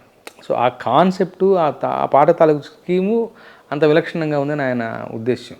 సో ఆయన మన్నన పొందడం కూడా నాకు అంతకు మించిన ఒక సంతోషం. అంటే ఒక రకంగా ఆయన 30,001వ పాట అంటే పరకాయ ప్రవేశం చేసినట్టుగా భావించారు ఆయన. కాదు కాదు కాదు అంటే పాటకి ఒక స్కీము, ఒక అంతసూత్రం ఉంటుంది కదా. సో కాన్సెప్ట్ బేసికల్గా నేను ఇన్ని రకాలైన కాన్సెప్ట్లు చేశాను. ఆయన మాటగా అన్నది, నేను చాలా రకాలైనటువంటి కాన్సెప్ట్స్ని తీసుకుని విభిన్నంగా ఆలోచించి అలా చేసి ఉంటాను. బట్ నువ్వు దానికి మీరి +1 30,000 ప్లస్ అని, దానికి మీరి ఇంకోటి చేసావు నువ్వు అన్నారు ఆయన. చాలా గొప్ప. దాంట్లో అనిపించడంలో ఆశ్చర్యం లేదు. ఎందుకు అంటే సవినయంగా చెప్తున్నా, అది అందరికీ తెలిసిన విషయమే. బట్ నేను దాంట్లో వేరే ఒక కోణాన్ని దర్శించి, అది కూడా ఏమిటంటే ఇప్పుడు నా గొప్పతనంగా చెప్పను, సమస్య మనకి పరిష్కారంగా ఉంటుంది. శివాయ విష్ణు రూపాయ శివరూపాయ విష్ణువే అనేది అందరికీ తెలిసిందే. శివుడే కేశవుడు అనేది తెలిసింది అందరికీ, భేదం లేదని. ఆ శివకేశవుల ఆ భేదాన్ని నేను అందరికీ తెలిసిన విషయమే. బట్ దాన్ని వేరే పద్ధతిలో చెప్పా ఈ పాటలో. అది గురువుగారికి నచ్చి ఉంటుంది. అది కూడా ఎట్లా చెప్పాను, ఆ తత్వాన్ని వేరేలా చెప్పా. సో ఇప్పుడు వినడానికి ఎలా ఉంటుందంటే, సో అందరికీ తెలిసిన విషయమేనే, జనసమాజం ఉన్న విషయమేనే, చెరువునంగా అందరూ అనుకునే విషయమేనే, కానీ వీడు బలి రాశాడే అన్న పద్ధతి ఆయన నచ్చి ఉంటుంది. అక్కడ ఆయన ఆశ్చర్యపడి ఉంటారు. ఆయన ఊరికే అలా ఏదో పొగడ్తగా అలా మనిషి కాదు కదా. కాదు కాదు కాదు ఆయనకు అవసరం కూడా లేదు. అది కూడా నా గొప్పతనంగా నేను భావించను. ఎందుకు అంటే కొత్త స్కీమ్ నేను పెట్టానని గురువుగారు నచ్చుంటుంది. బట్ ఆ కొత్త స్కీమ్ నేను కనిపెట్టాను అనుకోవడం కూడా గొప్పతనంగా భావించను. ఎందుకు అంటే సమస్యలోనే పరిష్కారం ఉంటుంది ఒక్కోసారి. ఇప్పుడు విశ్వనాథ్ గారు అంటేనే శివుడు, ఈశ్వరుడు ఆరాధ్యం కదా, ఆ కలర్లో ఉంటాయి పాటలు. బట్ ఆ సినిమాలో ఏంటంటే కృష్ణాష్టమి సందర్భంగా వచ్చే పాట. సో పల్లవి ఏదో అయిపోయింది, అచ్చట్లోకి ముచ్చట్లోకి తప్పట్లోకి తాళాలు అని చెప్పేసి అయిపోయింది. ఒక సెలబ్రేషన్ని చేసిన తర్వాత చరణాన్ని ఎలా కంటిన్యూ చేస్తాము అన్న సమస్య. చరణాలకి పల్లవి విశ్వనాథ్ గారు, పల్లవి నేనే రాశాను. 2 లైన్లు ఆయన ఇచ్చారు. ఫస్ట్ ఓంప్రదం, మొదటి అచ్చట్లోకి ముచ్చట్లోకి తప్పట్లో తాళా ఆయన ఇచ్చారు. తర్వాత మీరు పెంచుకుంటారు. పల్లవి అయిపోయింది. పల్లవి సెలబ్రేషన్ లెక్కలో అయిపోయిన తర్వాత చరణాన్ని పొడిగించాల్సి వచ్చినప్పుడు ఏం కాన్సెప్ట్ రాస్తాం, ఏం కంటెంట్ రాస్తాం అన్నప్పుడు, ఈయన శివుడికి పేరు పొందిన మనిషి, ఇక్కడేమో విష్ణు అవతారం శ్రీకృష్ణమూర్తి, ఈ రెండింటికి ముడిపెడితే పోలా, ఆ సమస్య పరిష్కారమైంది. ఆ రెండింటికి ముడిపెడితే పోలా అన్న ఆలోచన నుంచి పుట్టింది. ఎలా ముడిపెట్టాలి, ముడిపెడితే పోలా అన్న ఆలోచన మీదే. మాదే. సో సమస్యలోని పరిష్కారం ఉందని చెప్పా. తలపైన కన్నున్న ముక్కంటి, తలపైన కన్నున్న ముక్కంటి తానేగా శివమూర్తి సిఖిపించమౌడి. తలపై నెమలి కన్ను ఉంది, అక్కడ ఒక కన్ను ఉంది, శివుడికి ఒక కన్ను ఉంది. వాళ్ళిద్దరి మధ్య భేదం లేదని చెప్పడానికి. ప్రాణాలు రవళించు ప్రాణాలు రవళించు తరరేగా తన మూవి మురళీశ్వరాళి. అక్కడ ఓంకారనాదం ఉంది, ఇక్కడ వేణునాదం ఉంది. వాళ్ళిద్దరి మధ్య ఉన్న సారూప్యాలు, సిమిలారిటీస్ని మీరు ఒకచోట తీసుకొచ్చారు. అంత ఆయన ఒంటి మీద విభూది, ఇక్కడ వన మధుళి, బృందావనంలో తాలూకు పుప్పొడి విభూది, ఇదేమో పుప్పొడి. అవతారంలో పుప్పొడి కాస్త ఇక్కడ వచ్చేసి ఆయన విభూతి అయిపోయింది. ఆయన చుట్టూ ఉన్న ప్రమదగణం, ఆ కాలంలో అవతారంలో ఉన్న ప్రమదగణం ఇక్కడ వచ్చి గోపికా స్త్రీలు అయినారు. సో ఆయన తాండవ నృత్యం చేశాడు, ఈయన కూడా కాళింది నాయ నృత్యం చేశాడు. ఇట్లాంటి సారూప్యాలు తీసుకొని వీళ్ళిద్దరూ ఒకటే అని చెప్పా. ఇలా రాయాలంటే కొంత పౌరాణికమైన నేపథ్యం కొంత తెలిసి ఉండాలి కదా. అది మీకు వచ్చి అబ్బిందా, చదువుకున్నారా, ఎలా వచ్చింది? తెలియదు, నాకు తెలియదు. అంటే శివుడిని కృష్ణుడిని పోలుస్తూ చదువు ఒకటి సార్. ఇక్కడ ఏంటంటే బేసికల్గా అదే పనిగా అధ్యయనం చేయటం కూడా డెఫినెట్గా ఉపయోగపడుతుంది. నా విషయంలో ఏంటంటే ఎక్కడో నేను పుట్టి పెరిగిన బాల్యం, మా అమ్మ నాన్నల పెంపకం, నా పల్లెటూరు, నేను చదువుకున్న చదువు, నేను చిన్నప్పుడు వెళ్ళిన లైబ్రరీ, నేను చూసిన సినిమాలు, ఇవే ఇన్పుట్స్. ఇవాళ రోజున ఇంటర్నెట్ విస్తృతమైన తర్వాత సోషల్ మీడియా దగ్గర నుంచి కూడా ఫేస్బుక్లో కూడా రకరకాల పోస్టులు వస్తూ ఉంటాయి. మనం చూసి తెలియకుండా ఏదో ఇన్పుట్ వెళ్తూనే ఉంటుంది.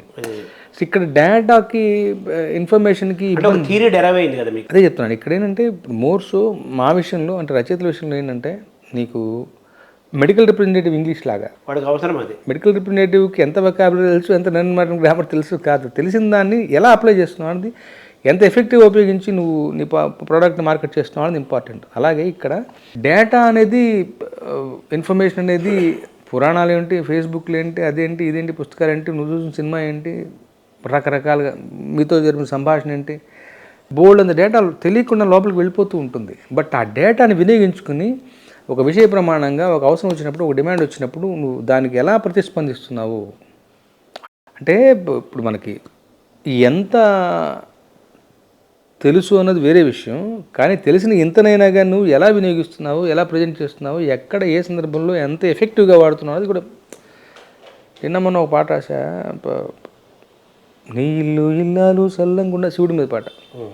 నీ ఇల్లు ఇల్లాలు సల్లంగుండా, నువ్వు ఇల్లరిక ఉండేది మంచుకొండ, అక్కడ ఇల్లరికి ఉన్నాడు మంచుకొండలో. ముడితే రాలిపోయే ఈ బుదేగా ఉంది, తల నుంచి మొలదాకా ఉంటి నిండా, ఎట్టా తిరగతావో సాంబయ్య స్వామి, ఎంత సలిని లెక్క చెయ్యకండా. ఇక్కడ సీతారాం శాస్త్రి కనిపిస్తున్నాడు ఈ పాటలో. చెప్తున్నా. ఇప్పుడు నేనేమంటానంటే, అది ఆశీర్వాదం, ఆయన రిఫ్లెక్షన్ ఉందంటే డెఫినెట్గా. నేనేమంటానంటే, కైలాసంలో ఉంటాడు అందరూ తెలుసు, బట్ నువ్వు ఇల్లరికి వెళ్ళావయ్యా అన్న పద్ధతిలో అని చెప్పడం కొత్తదనం, అందరికీ తెలిసిన విషయమే. ఆయనకి విభూతి రాసుకుంటాడని తెలుసు, చలి ప్రాంతంలో ఉంటాడని తెలుసు, బట్ ఈ రెండిట్లో ఉన్నటువంటి ఒక దీన్ని వ్యత్యాసాన్ని గమనించి, ఒంటి మీద నూలు పోగు లేదు, మరి ఉండేదేమో చలి ప్రాంతం, ఎట్టమో తట్టుకుంటావయ్యా నువ్వు, ఏందో నువ్వు అర్థం కావు అని పెట్టా. సో ఏ డేటా తెలుసు, ఏ ఇన్ఫర్మేషన్ తెలుసు కాదు, దాన్ని ఎలా వినియోగిస్తున్నందుకు కూడా చాలా ఇంపార్టెంట్. ఇప్పుడు చాలామంది జనం ఇప్పుడు ఈ దేవర సినిమా కోసం చూస్తున్నారు. దేవరలో కూడా మీ 4 పాటలు నేనే రాశాను, సింగిల్ కార్డ్ సినిమా. దేవర గురించి ఏమైనా కొత్తగా మీకు అనిపించినాయి మీ మనసుకి? దేవర అనేది ఒక స్పెషల్ ప్రాజెక్ట్. అందుకంటే ఎందుకు అంటే, నాకు ఎప్పుడు కూడా నేనెంత గొప్పవాడిని అంటే, నేను రాసిన చివరి పాట అంత గొప్పవాడిని. సో ప్రతి పాటని మనం ఇచ్చేయాలి. ప్రసవ వేదనే కదా, ప్రసవ వేదనే. అది పక్కన పెడితే నాకు కూడా ఒక మంచి సందర్భం వచ్చినప్పుడు దాన్ని ఛాలెంజింగ్గా ఉంటుంది. ఇప్పుడు ఏంటి, ఇక్కడ భయం అన్నది ఒక కాన్సెప్ట్. మనకు తెలిసిన విషయం ఏంటి, ధైర్యం ఉండాలంటాం. శివగారు ఏంటి, భయం ఉండాలంటున్నాడు ఆయన. నేను అక్కడే మరి భలే ఉందే అనిపించింది. సో ఆ ఛాలెంజ్ తీసుకుని ఒక పాట రాయాలి. ఆయుధ పూజ ఇంకో పాట, ఇంకో ఇతివృత్తం. ఇప్పుడు మనకు ఆల్రెడీ వస్తాడయ్య స్వామి పాట ఆయుధ పూజ లెక్కల్లోనే ఉంటుంది, బట్ అది కాకుండా ఇంకేం రాస్తాను, ఈ సినిమా క్యాన్వాస్ను అనుసరించి, అదొక ఛాలెంజ్. చుట్టమల్లేకి రకరకాల ఛాలెంజ్లు, సింపుల్ ట్యూన్ అయినా కానీ అందులో మేమందరం ప్రయత్నించిన విషయం ఏంటంటే, డెఫినెట్గా ఒక హీరో, కొత్తగా వచ్చే ఒక జానీ కపూర్ లాంటి ఒక బాగా క్రేజ్ ఉన్నటువంటి ఒక హీరోయిన్, నన్ను అదర్ దాన్ ఒక ఎన్టీఆర్ని బాగా ఇష్టపడుతూ సమ్మోహితురాలై పాడుకునే పాట కమర్షియల్ లెక్కల్లో కొంచెం గీత దాటి కూడా ఉండొచ్చేమో. నిజంగా క్యారెక్టర్ కూడా అలాంటిదే. ఆ కమర్షియాలిటీ ఆ చక్రంలో మనం లేదు, అసలు సినిమాలో కూడా తంగం క్యారెక్టర్కి దేవరంటే అంత ఇష్టం. అమ్మాయి ఒక మాట గీత దాటి కూడా మాట్లాడినా ఏమన్నారండి అక్కడికి వస్తున్నా. ఆ పాత్ర ఔచిత్యం భంగం కాదు, ఒక గీత దాటి మాట్లాడినా. కానీ మేమందరం ఏమనుకున్నాము అంటే, అలా పాడుకుంటే కొంతమంది పాడుకోవడానికి ఇబ్బంది పడే లిరిక్ రాస్తే మనం ఆ మేరకు మనం దాని పాపులారిటీని మనం డిఫీట్ చేసిన వాళ్ళు అవుతాం. కాబట్టి ప్రతి ఆడవాళ్ళు నిస్సంకోచంగా ఏ మాత్రం ఇన్హిబిషన్ లేకుండా పాడుకునే సంస్కారం లిరిక్ రాయాలనుకుంటున్నాను. ఇందాక కదా పట్టుచీర కట్టుకున్నాను, ఆ పాటకు సంబంధించి ఆ ఛాలెంజ్. సో ఇట్లా కొరటాల శివ గారు ఎప్పుడు కూడా నన్ను ఛాలెంజ్ చేస్తాడు. ఆయన క్రియేట్ చేసే సందర్భాలు విభిన్నంగా ఉంటాయి. సో నాకు అది ఒక ఏమంటాం, నన్ను ప్రేరేపించే విషయం అది. సో ఆ రకంగా ఇది ఒక మంచి కథ, అందమైన సందర్భాలు కుదిరాయి. తర్వాత మా ట్రాక్ రికార్డుకి మా కాంబినేషన్కి ఒక ట్రాక్ రికార్డు ఇది ఉంది. మా శివగారి సినిమాలు అన్నింటిలో నేనే రాశాను. సో అన్నీ కూడా పెద్ద పెద్ద hit albums. This time around Anirudh గారితో జతకట్టి చేస్తున్నది అంటే, అండ్ అనిరుద్ధ్ కూడా ఇప్పుడు యూత్ సెన్సేషన్. చాలా సెన్సేషన్. సో ఈ రకంగా సో అక్కడ నేను నిలబడాలి మళ్ళీ అనిరుద్ధ్తో పోటాపోటీగా. సో బాగుంటుంది, మంచి ఆల్రెడీ అన్ని పాటలు వచ్చాయి. ఒక్క పాట ఆయుధపూజ పాట ఇవాళ రేపు వస్తుంది. 4 పాటలు రాశారు దేవరకు. 4 పాటలు. జూనియర్ ఎన్టీఆర్ స్పందన ఆయన అసలు మహా సాహిత్యాభిలాషి, మహా రసికుడు, మహా సంగీత ప్రేమికుడు. ఆయన కన్నడ కదా, కన్నడ అరిజిన్ ఉంది కదా. మీరు ఎప్పుడు మాట్లాడుకుంటారు జూనియర్ ఎన్టీఆర్ మీరు కన్నడ పాటలు? లేదు, ఈ పాటలో చుట్టమల్లె పాటప్పుడు ఒకసారి కలిశాను ఆయన్ని. మిగతా పాటలు శివగారు వినిపించడమే. చుట్టమల్లె అసలు మామూలుగా ఆయనకు నచ్చితే మీరు రాసిన పాటలకు ఫోన్ చేసి స్పందించి లాగే లాగే అవన్నీ అలా ఉండేవి కదా.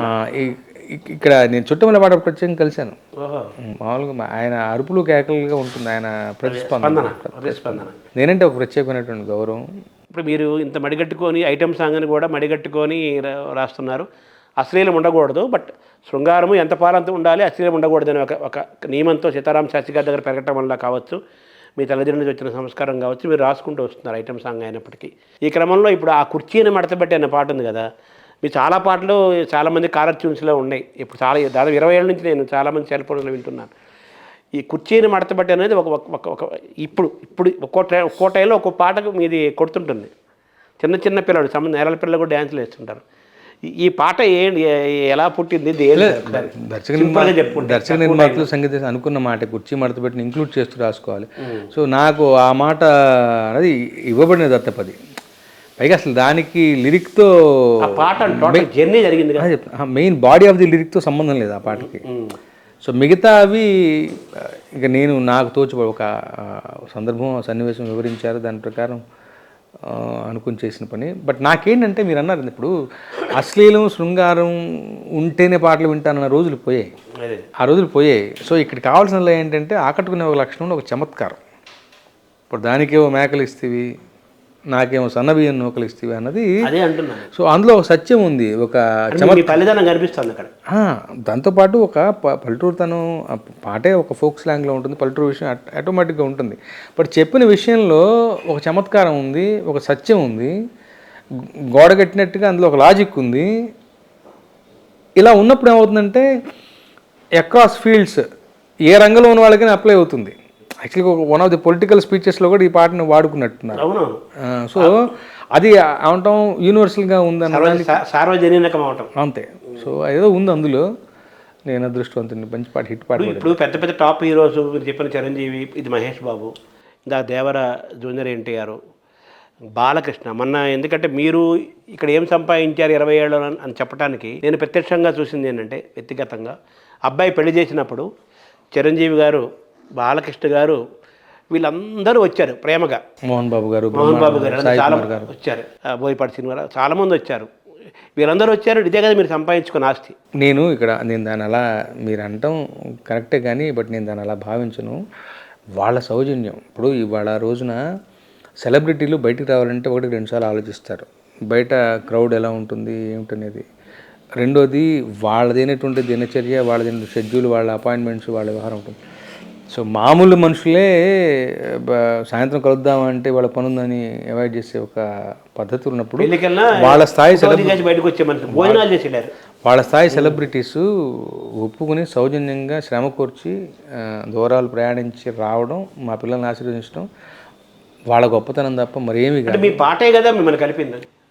నేను అందుకంటే లింక్ పాట అంటున్నాను. అయినా రావాల్సిన ఆబ్లిగేషన్ వాళ్ళకి ప్రేమే కదా, పూర్తిగా వాళ్ళ సౌజన్యం నా పట్ల వాళ్ళకు ఉన్నటువంటి అంతే. ఆ ప్రేమ రావడానికి ఎందుకు నేను లింక్ కలుపుతున్నాను అంతే. ఇంకోరి పెళ్ళికి వెళ్ళరు కదా వాళ్ళు. జరిగే పని కాదు. నా అదృష్టం, నా పిల్లల అదృష్టం అంతే. అది కలిగించింది మీ పాటే కదా, మీ ప్రవర్తన పాట రెండు అనుకోవాలి కదా. తర్వాత మీ పాటల ప్రయాణంలో, మీ సినిమా విజయవంతమైన ప్రయాణంలో శ్రీను వైట్ల యొక్క అసలు ఆయన గుర్తు చేసుకోవాలి నిజంగా. ఎందుకంటే పిల్లి మేడలో గంట కట్ట ఉంటాం కదా. మొదటి సినిమా యువసేన తర్వాత సంవత్సరం గ్యాప్ తర్వాత ఢీ అనే సినిమాకి రాశాను. అప్పుడు పరిచయం శ్రీను వైట్ల గారు. ఆ తర్వాత అసాధ్యుడు అనే సినిమాకి పాట రాశాను. కట్ చేస్తే మొట్టమొదటిసారి 5 పాటలు ఇచ్చారు దుబాయ్ సీన్లో. దుబాయ్ సీను, కింగ్, రెడీ, నమో వెంకటేశ. సో అట్లా ఆయన దూకుడు. సో ఆయన చేయబట్టుకుని తీసుకెళ్ళారు. చక్రి కూడా మీ ప్రయాణంలో ఉన్నారు కదా. చక్రికి ఎక్కువ లేవు, బట్ బిగినింగ్ డేస్లో శ్రీనివెట్ల గారి పరిచయం అవడానికి చక్రి గారి కారణం. ఆ తర్వాత చక్రి గారితో మెమరబుల్ ఆల్బమ్ అంటే గోపిక గోదావరి. అదే మీ మణిశర్మ గారు మిమ్మల్ని ఎంత ఇష్టపడతారో, అద్భుతమైన పాటలు మీతో రాయించారు. మణి గారు అయితే ఉజ్జయిని ఉంది. అలాగే తమన్ కూడా మీరంటే చాలా. తమన్ అంటే నాకు చాలా ప్రాణం. తను పర్సనల్గా ఒక ప్రేమ ఆప్యాయత ఉంటుంది. తర్వాత దగ్గరగా చూసిన వాళ్ళు తమన్ను ఇష్టపడక మానరు. తనకి పని 24 గంటలు. ఇప్పుడు నాకైనా కానీ అసలు కంపోజింగ్ మద్రాసు పోవాలంటే బద్దకిస్తానేమో. తను అసలు చెన్నైకి హైదరాబాద్కి తిరుగుతూనే ఉంటాడు. అసలు ఆ ఓపిక మెచ్చుకోవాలి. ఈ చెన్నై కాదు, ఎక్కడ దుబాయ్లో కనిపిస్తే రోజు అమెరికాలో ఉంటారు, ఇంకో రోజు లండన్లో. ఆ ఓపిక మెచ్చుకోవాలి. తన పని పట్ల ప్యాషన్. అంటే రిథమ్స్ తీసుకోవాలి, చండీగఢ్ బ్యాండ్ వాళ్ళు ఎవరో ఉన్నారంటే బొంబాయి పోదాం అంటాడు. ఈ ఓపిక మెచ్చుకోవాలి, ఆ పని పట్ల ప్యాషన్ మెచ్చుకోవాలి. తర్వాత కమ్ వాట్మే ఎవరైనా ఎంత గొప్ప టెక్నీషియన్ అయినా పాటలో తను ఫస్ట్ వినియోగించడానికి సిద్ధంగా ఉంటాడు. ఇప్పుడు శివమణి గారు లాంటి వాళ్ళు అయితేనేమి. అదెందుకు దూకుడు సినిమా అప్పుడు టెక్నీషియన్ అతను. దూకుడు సినిమా అప్పుడు ఫైనల్ మిక్సింగ్ ఆ టైంలో బొంబాయిలో ఉన్నారు. నేను ఒక పాట పాడాను, ఆ చిన్న రెండు లైన్లు. అందులో నాకు పిలిపించారు. సో ఫైనల్ మిక్సింగ్ ఆ హడావుల్లో కూడా ఒక అతను కొత్త రకమైన ఇన్స్ట్రుమెంట్ పట్టుకుని వెళ్తుంటే ఏమిటి అని అతను పలకరించి అవునా అని చెప్పేసి అతను పిలిపించి అప్పటికప్పుడు ట్రాక్లో స్పేస్ చేసి అతనితో ఒక విషయం వాయించి అది టేక్ చేశాడు.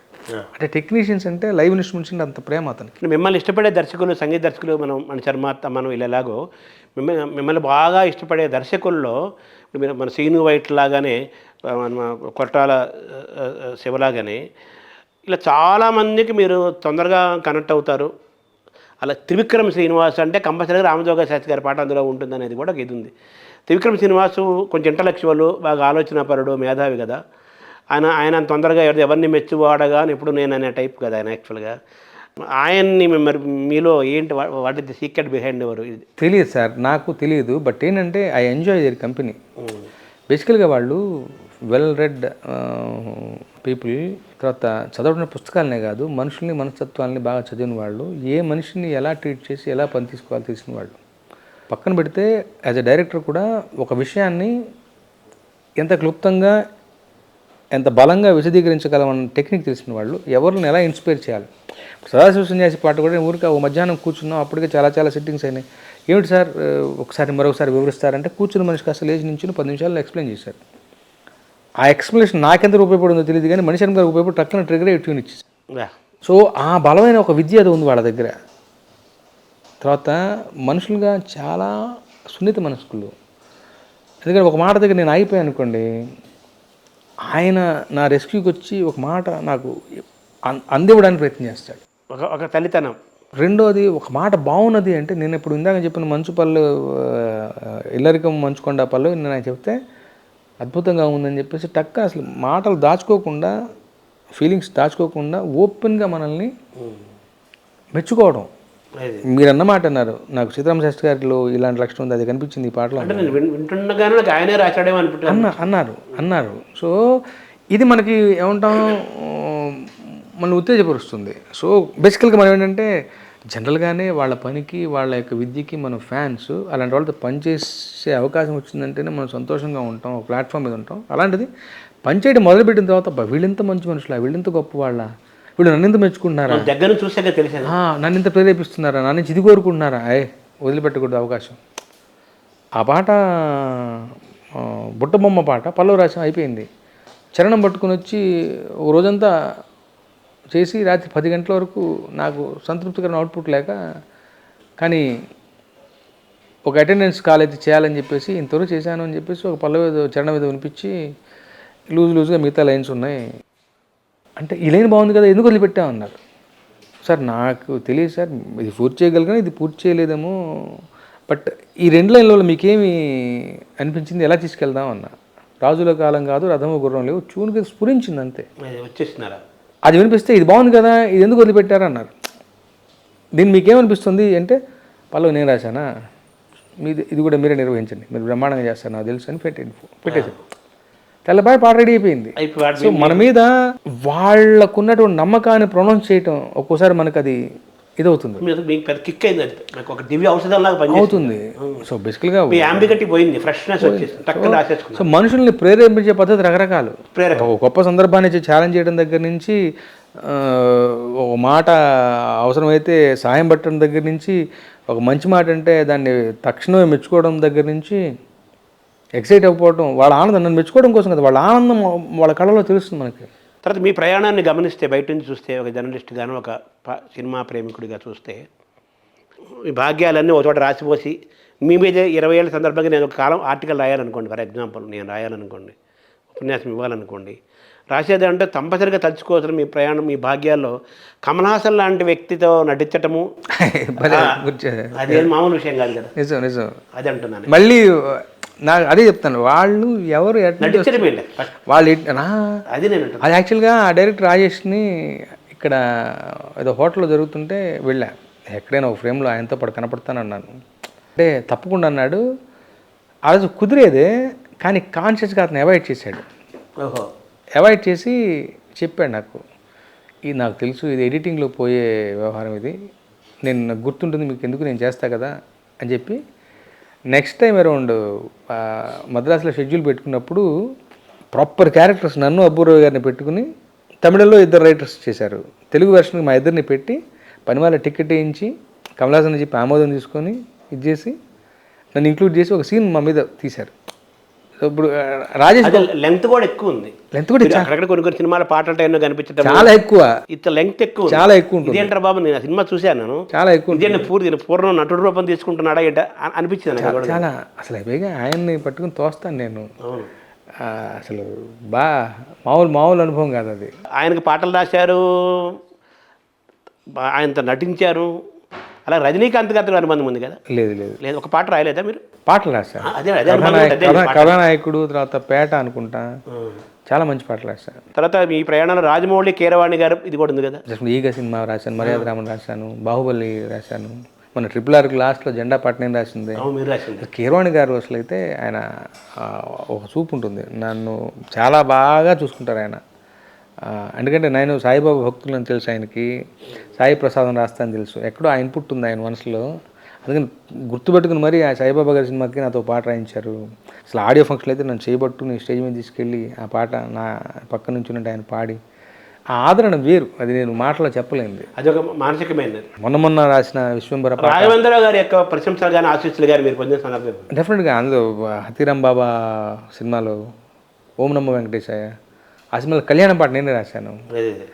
బట్ రాఘవేంద్ర గారి బోస్ గారిది మంచి కాంబినేషన్, వాళ్ళు ఎక్కువ పాటలు రాయలేదు. నేను అనలేదు, బాగుండదు. వాళ్ళు నాకన్నా ముందు చంద్రబోస్ను బాగా ఎంకరేజ్ చేసిన వాళ్ళు కీరవాణి గారు, రాఘవేంద్ర గారు నాకన్నా ముందు సీనియర్ కదా బోస్ గారు. బట్ ఆ ట్రావెల్ అలా ఉన్నా కానీ నాకు కూడా ఒక 2 పాటలు రాసే అదృష్టం దక్కింది నాకు. అప్పుడు నాకు అంటే మీరే విద్యను గౌరవించడమే కదా. బాబా గారి సినిమా రాశాను, తర్వాత ఓం నమో వెంకటేశ్వర రాశాను. తర్వాత కమల్ హాసన్ మహానటుడు, బ్రహ్మానందం అనే ఆయన కమెడియన్గా ఆయన ప్లేసు శిఖర సమానం కదా. సరే, మనం పల్నాడు వాడు అది అలా ఉంచుదాము.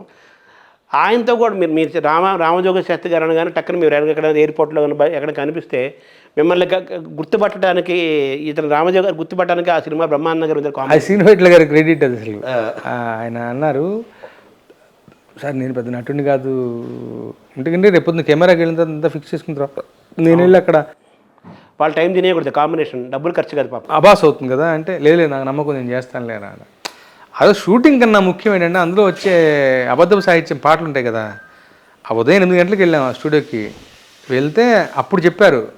సో అక్కడికక్కడ రాసుకున్న పాటలు అవి, నేను తాగాలి, తెలుగు గాలి, ఈ పాటలన్నీ కూడా అక్కడికక్కడ రాసుకున్నావు అవి.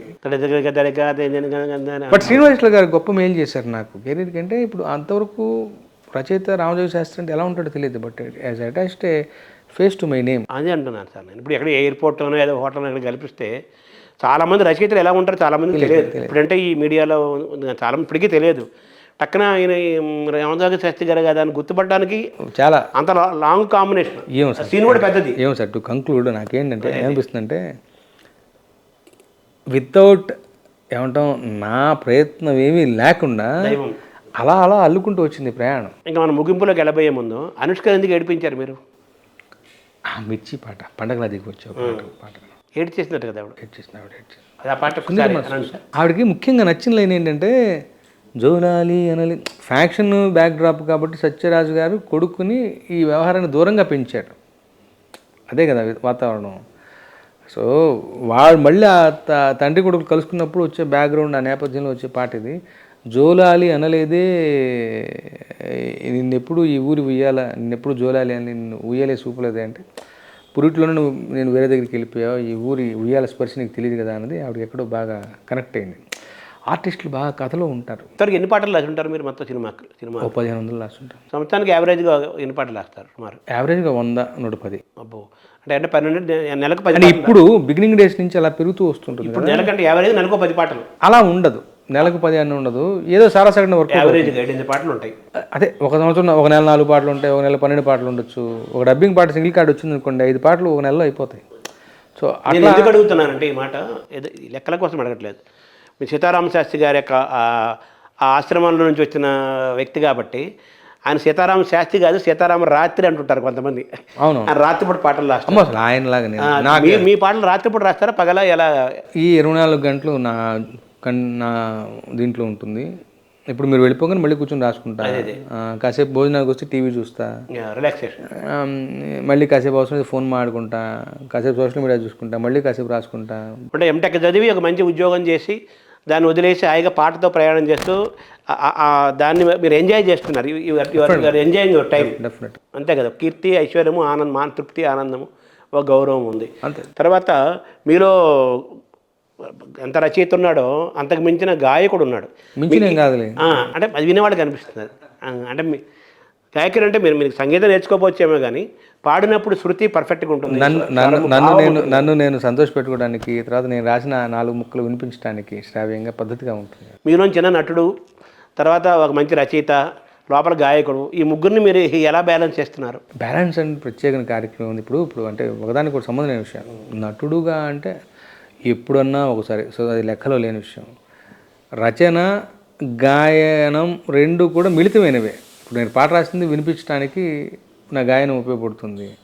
ఇది కాకపోతే రాసుకునేటప్పుడు పాట, రాయనప్పుడు సరదా సమయాల్లో వినటము, ఆట విడుపు అంతే. పాట విడుపు మీకు అందరికీ ఆట విడుపు ఉంటుంది, మీకు పాట విడుపు అంతే. వీటర్ గారిని ఎప్పుడైనా కలిసారా మీరు? 1-2 సార్లు కలిసా. ఆయన ఆశీస్సులు తీసుకుని మాట్లాడి ఏమన్నారు ఆయన మిమ్మల్ని కలిసినప్పుడు? ఏం గుర్తులేదు. ఆయన తెలుసు రాశాకే, అప్పుడే వెళ్ళి ఇంట్లో కలిశాను. అప్పుడు ఆయన ఇట్లా అంటే ఆయన గుర్తుపెట్టారు. ఇంతవరకు చంద్రబోస్ చాలామంది కవులు, సినిమా కవులు, వాళ్ళ పాటలు చాలా వరకు కొన్ని పాటలు గ్రంథస్థం చేశారు. ఈ 1500 పాటలు గంధస్థం చేయకపోయినా కొన్ని పాటలను గంధస్థం చేసే అవకాశం ఉందా మీరు? తెలియదు, దిక్కు మీద దృష్టి సారించాలి. బేసికల్గా అంటే ఇంకా రాసిన పాటలు 1500, కొన్ని పాటలు సెలెక్టెడ్. ఇప్పుడు సంసారపరమైన బాధ్యతలు, వృత్తిపరమైనటువంటి ఏమంటాం ఒత్తిడి అన్నీ ఉంటాయి. వెసులుబాటు కల్పించుకోవాలి, దృష్టి సారించాలి, చేయాలి, మీరు చేయాలి. రామజోగయ్య శాస్త్రి గారి యొక్క 20 ఏళ్ల పాటల ప్రయాణాన్ని, అనేక మంది దిగ్దర్శకులైన దర్శకులు, సంగీత దర్శకులతో ఆయన ప్రయాణాన్ని, తోటి రచయితలతో తనకున్న అనుబంధాన్ని, తనలోని పల్లెదనాన్ని, చదువుకున్న తనాన్ని, వీటన్నిటినీ కూడా మనం రేఖామాత్రంగా స్పృశించే ప్రయత్నం చేశాము. రామజోగయ్య శాస్త్రి గారి యొక్క 20 ఏళ్ల ప్రయాణాన్ని మనం తెలుసుకోవాలి, ఆ పాటల గురించి మాట్లాడుకోవాలి, అనుభవాలు, ఆయన జ్ఞాపకాలు తలుచుకోవాలంటే కొన్ని ఎపిసోడ్లు చేయాలి. చాలా తక్కువ సమయంలోనే ఒక చిన్న ప్రయత్నం చేశాము. 20 ఏళ్ల పాటు సినిమా ప్రపంచంలో అద్భుతంగా ప్రయాణం చేస్తూ తనకంటూ ఒక ప్రత్యేకమైన గుర్తింపు తీసుకొచ్చి ఒక ట్రెండ్ను, తనకంటూ ఒక కొత్త ట్రెండ్ను సృష్టించుకున్న రామజోగయ్య శాస్త్రి గారికి అభినందనలు తెలుపుదాము. అలా తెలుగువారిగా కృతజ్ఞతలు తెలుపుదాము. ఇంకో సందర్భంలో రామజోగయ్య శాస్త్రి గారితో ఇంకొన్ని విషయాలు, కొత్త విషయాలు మనం చర్చించి మాట్లాడుకొని ఆనందించే సందర్భంలో మళ్ళీ ఇంకోసారి కలుద్దాం. నమస్కారం.